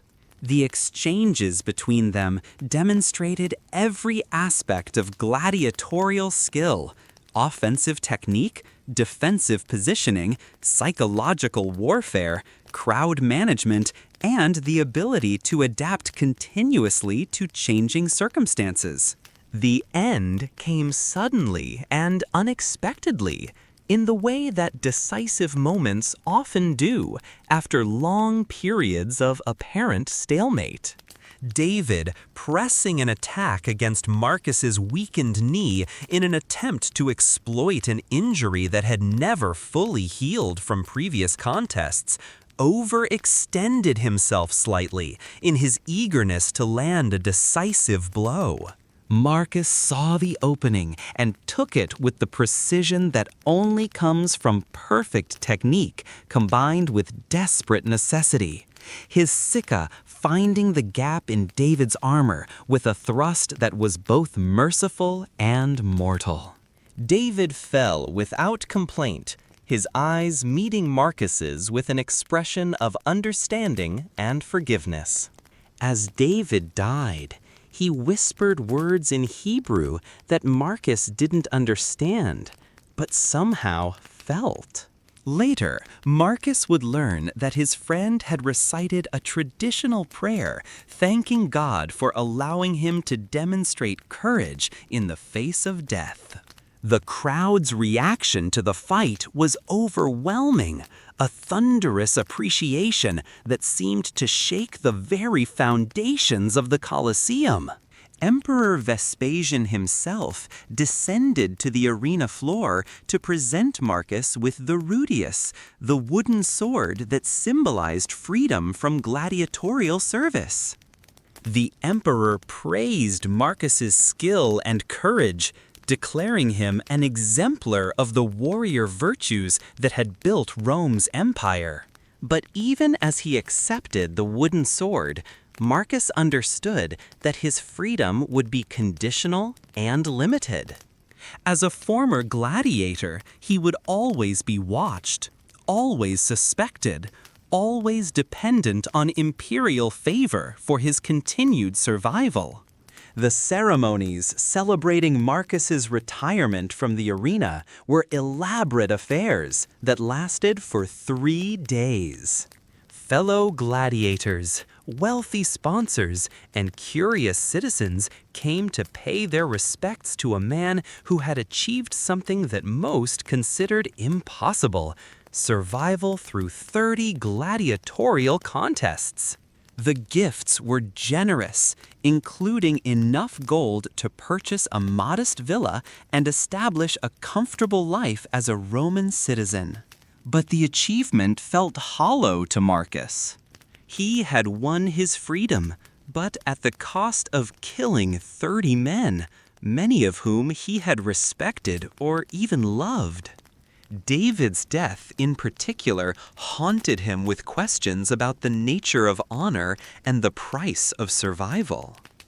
He found himself wondering whether his younger self, the idealistic Thracian boy who had fought Roman soldiers to protect his village, would recognize the man he had become.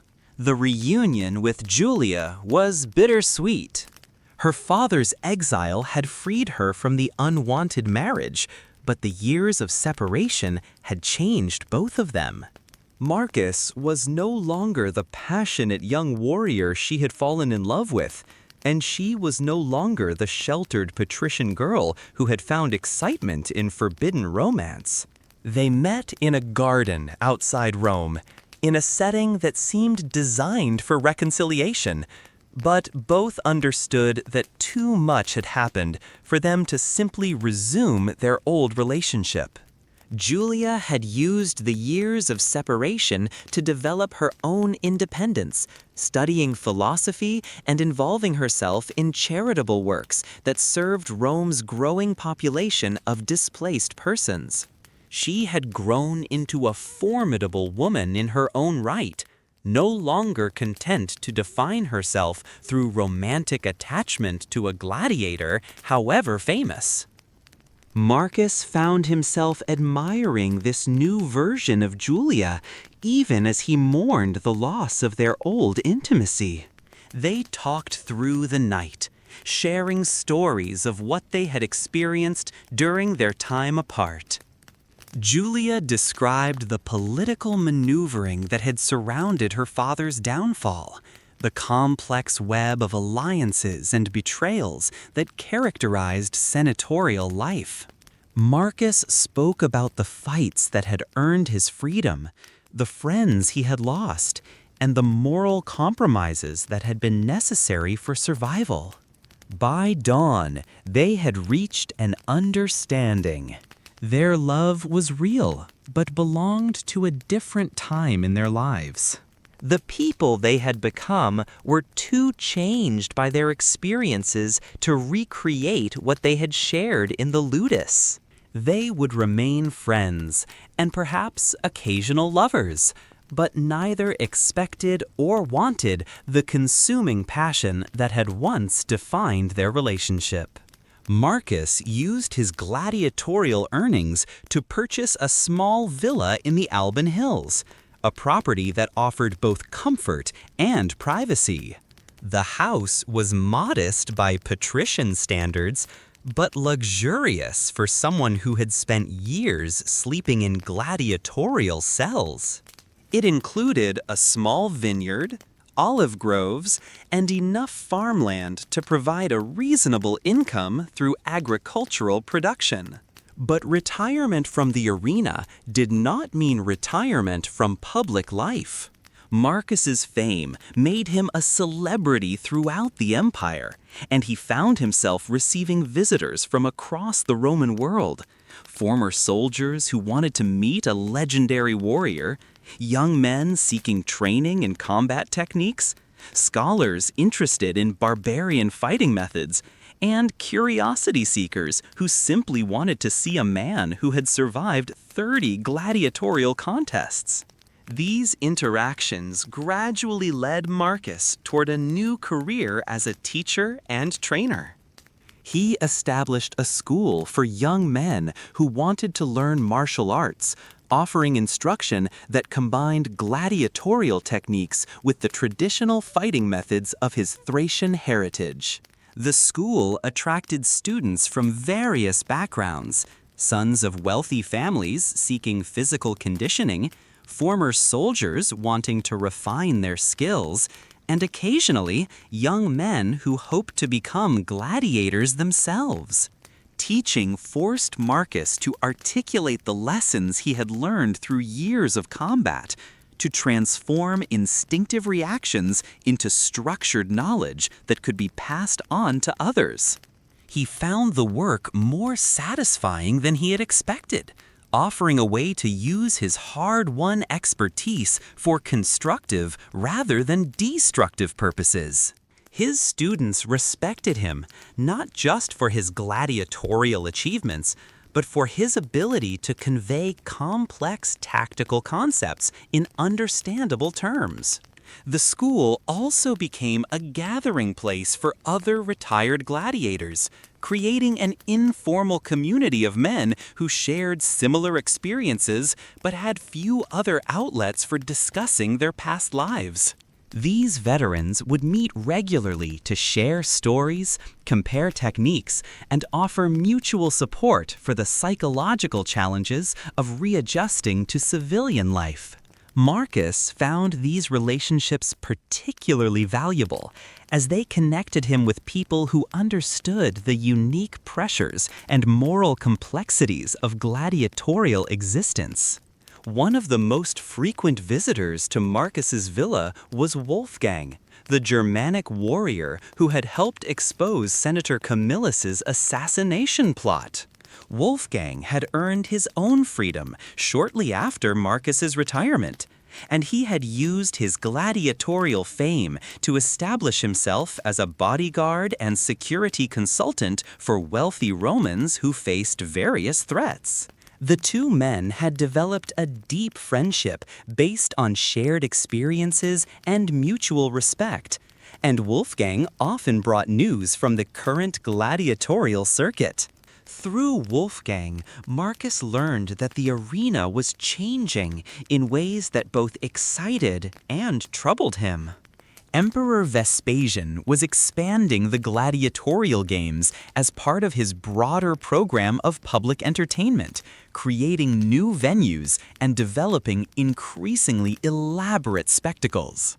The Colosseum itself was nearing completion, promising to be the largest and most sophisticated arena ever built.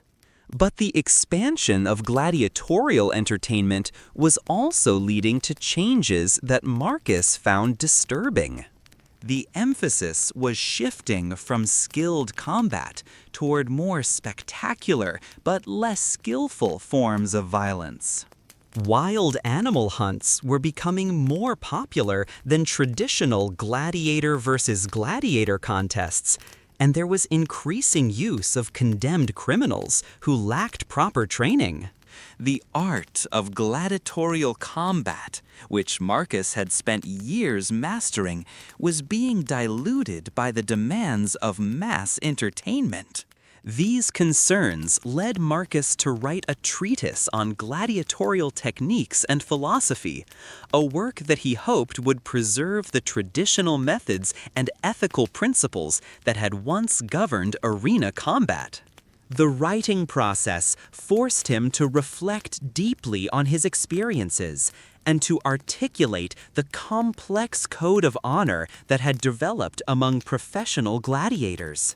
The finished work became one of the first systematic analyses of gladiatorial culture, offering insights that would be valuable to historians and martial artists for generations to come.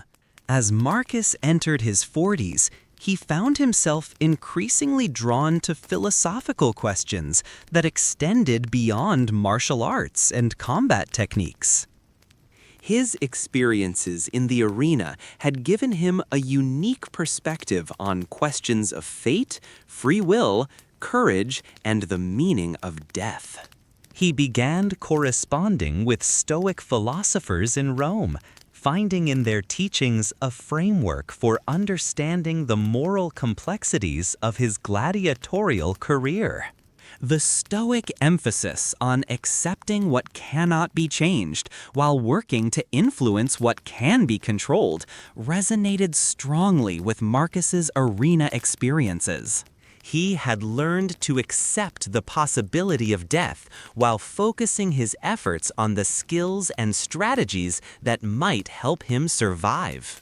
The philosophical concept of living according to virtue rather than external circumstances offered a way to find meaning in experiences that had often seemed purely destructive. This philosophical development was accelerated by a personal tragedy that struck during Marcus's 5th year of retirement. Julia, who had remained a close friend despite the evolution of their romantic relationship, died suddenly from a fever that swept through Rome during the summer months. Her death forced Marcus to confront his own mortality and to question the legacy he wanted to leave beyond his gladiatorial achievements. Julia's funeral was a major social event attended by many of Rome's most prominent citizens. Marcus delivered one of the eulogies, speaking about her intelligence, courage, and commitment to helping others. His words revealed how much she had influenced his own development, teaching him to see beyond the narrow world of the arena to appreciate the broader possibilities of human existence. The grief of losing Julia coincided with disturbing news from the gladiatorial world. Several of Marcus's former colleagues had been killed in increasingly dangerous spectacles, victims of the entertainment industry's demand for ever more thrilling contests. Wolfgang brought reports of gladiators being matched against impossible odds, of untrained criminals being forced to fight wild animals, and of various forms of combat that emphasized spectacle over skill. These developments motivated Marcus to become more actively involved in advocating for reforms to gladiatorial practices. He used his fame and connections to lobby for better training standards, improved medical care for fighters, and more rigorous oversight of match arrangements. His efforts met with mixed success. Some improvements were implemented, but the fundamental economics of gladiatorial entertainment continued to drive promoters toward increasingly dangerous spectacles. During this period of social activism, Marcus received an unexpected visitor. Massinissa, the young Numidian gladiator who had been one of his closest friends in the ludus. Massinissa had achieved considerable success in the arena, winning over 20 fights and gaining a reputation as one of Rome's most skilled and entertaining fighters. But he had come to Marcus not to celebrate his achievements, but to seek advice about a moral crisis that was threatening to destroy his career. Massinissa had discovered that his next opponent was to be his own brother, a man who had been captured during recent military campaigns in North Africa and condemned to the arena for his role in tribal resistance against Roman rule. The fight was being promoted as a special attraction, brother against brother in mortal combat, and the betting odds suggested that it would be one of the most popular contests of the season. The situation presented Massinissa with an impossible choice. Refusing to fight would mean death for treason and would not save his brother, who would simply be matched against another gladiator. Participating in the contest meant accepting the possibility of killing his own sibling for the entertainment of Roman crowds. There seemed to be no honorable solution to the dilemma. Marcus spent days discussing the situation with Massinissa, exploring various options and their potential consequences. They considered the possibility of both men deliberately fighting poorly to force a draw, but this would likely result in punishment for both fighters. They discussed the option of Massinissa deliberately losing, sacrificing his own life to save his brother, but this would leave the brother to face future contests without any protection. Eventually, they developed a plan that was dangerous but offered the best hope for both men's survival. During the fight, they would create a situation that appeared to result in mutual mortal wounds, allowing both to collapse simultaneously. Marcus would provide medical assistance disguised as a spectator, using his knowledge of anatomy to create wounds that looked fatal but were actually survivable. If successful, both brothers would be presumed dead and could be smuggled out of Rome to begin new lives in distant provinces.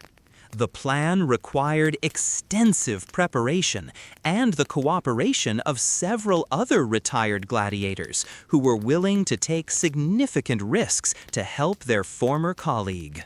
Marcus coordinated the logistics, obtaining the necessary medical supplies and arranging for transportation out of the city.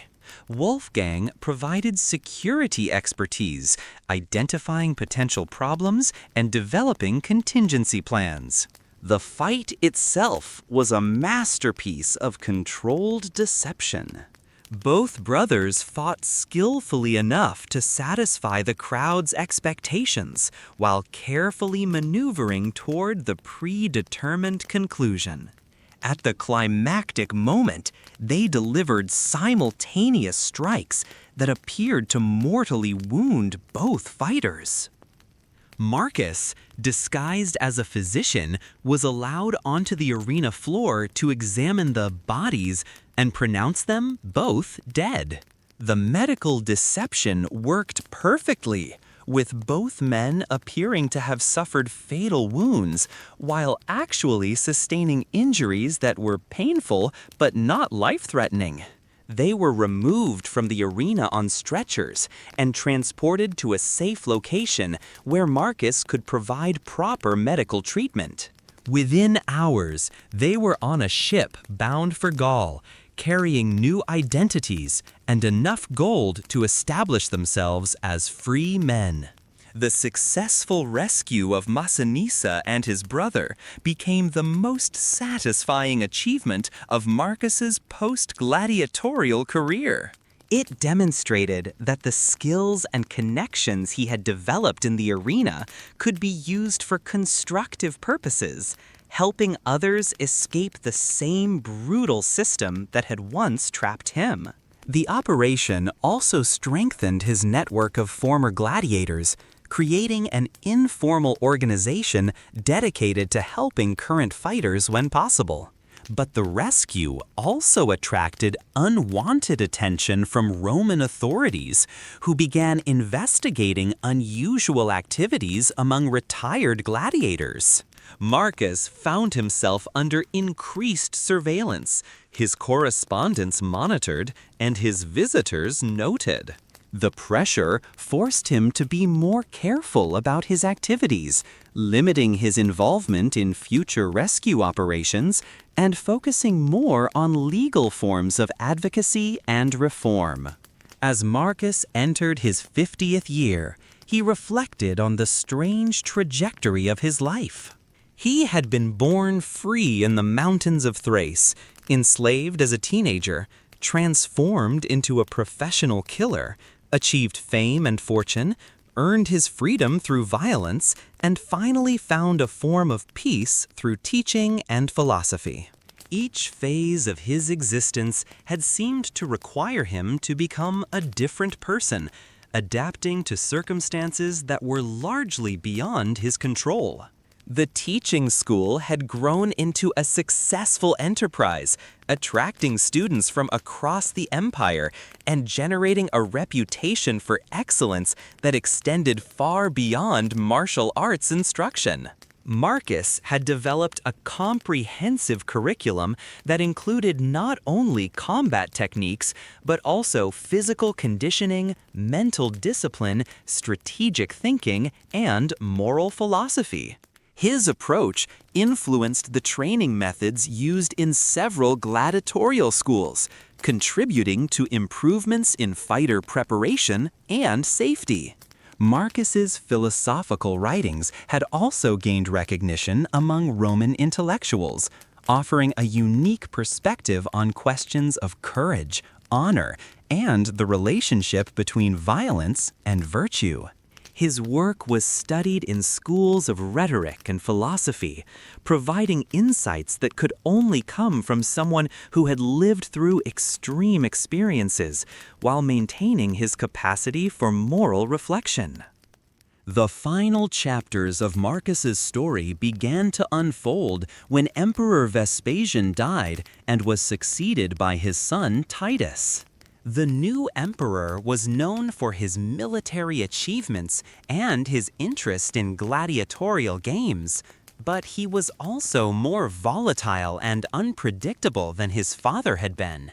Marcus's status as an imperial favorite was no longer guaranteed, and he began to consider the possibility of leaving Rome to spend his remaining years in greater safety and privacy. The decision was made for him when Titus announced plans for the grandest gladiatorial spectacles in Roman history, celebrating the completion of the Colosseum with 100 days of games. The emperor wanted Marcus to emerge from retirement for a special exhibition match, a symbolic contest that would demonstrate the continuity between the old gladiatorial traditions and the new era of spectacular entertainment. Marcus faced the same impossible choice that had confronted him so many times before: comply with imperial demands and risk his life, or refuse and face the consequences of disobeying the emperor.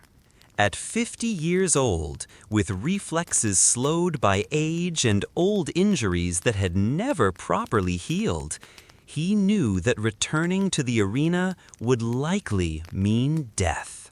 But refusing Titus's request could result in the loss of his citizenship, his property, and potentially his life.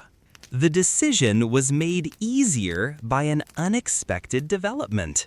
Wolfgang brought news that several of Marcus's former students had volunteered to participate in the inaugural games, hoping to gain fame and fortune through gladiatorial success.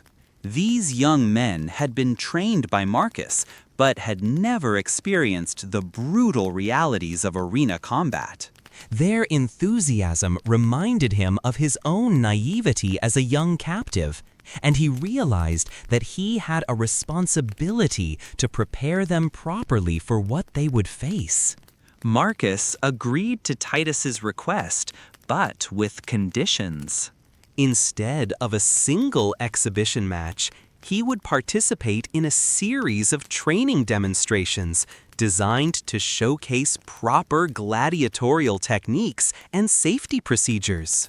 The events would be educational rather than purely entertaining, offering spectators insights into the skills and strategies that had made him successful, while providing valuable instruction for current and future gladiators.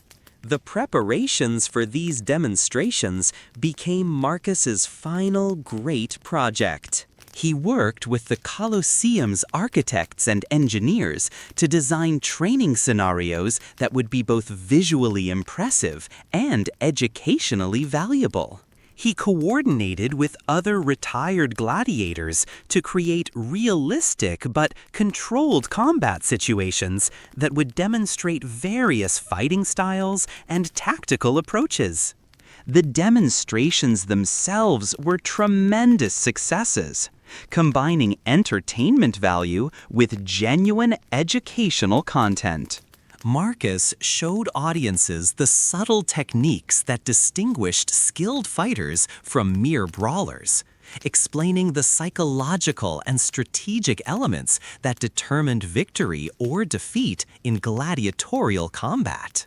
The events attracted packed crowds and received enthusiastic approval from Emperor Titus, who praised Marcus for elevating the intellectual content of gladiatorial entertainment. But the physical demands of the demonstrations, combined with the emotional stress of returning to the arena environment, took a severe toll on Marcus's health. Old injuries flared up, and the accumulated damage from years of combat began to manifest in more serious ways. His physicians warned him that his body could not sustain much more physical stress, and that continued activity could result in permanent disability or death. Marcus made the difficult decision to formally retire from all public appearances and physical instruction, focusing his remaining energy on completing his written works and training a new generation of teachers who could carry on his methods. He spent his final years in relative seclusion at his villa, surrounded by friends, students, and the books that had become his primary companions. The end came peacefully on a spring morning when Marcus was 53 years old. He had been working on a final chapter of his philosophical treatise, reflecting on the nature of courage and the possibility of finding meaning in a universe that often seemed random and cruel. Wolfgang found him at his writing desk, his head resting on pages filled with his careful script, a slight smile on his face, as if he had finally found the answer to a question that had puzzled him for decades. Marcus's funeral became a major event in Roman society, attended by gladiators, philosophers, soldiers, and citizens from all levels of the social hierarchy. Emperor Titus himself delivered a eulogy, praising Marcus as an example of the virtues that had built Rome's greatness: courage, discipline, honor, and the ability to transform oneself according to circumstances, while maintaining fundamental principles. The legacy Marcus left behind extended far beyond his gladiatorial achievements. His teaching methods influenced martial arts instruction throughout the empire, emphasizing mental discipline and moral development alongside physical skills. His philosophical writings provided a unique perspective on questions that continued to challenge Roman thinkers for generations. His advocacy for gladiatorial reforms contributed to improvements in fighter safety and training standards.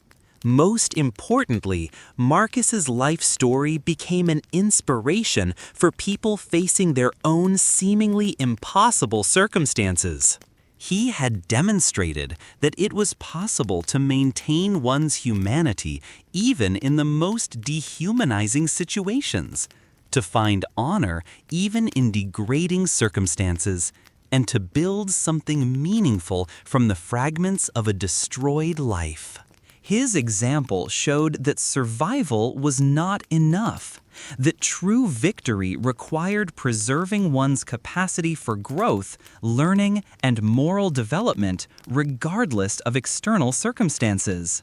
The villa in the Alban Hills became a kind of shrine, maintained by Marcus's former students as a place where people could come to study his teachings and reflect on his example. The library he had assembled, containing works on philosophy, history, martial arts, and medicine, became a resource for scholars and students from across the empire.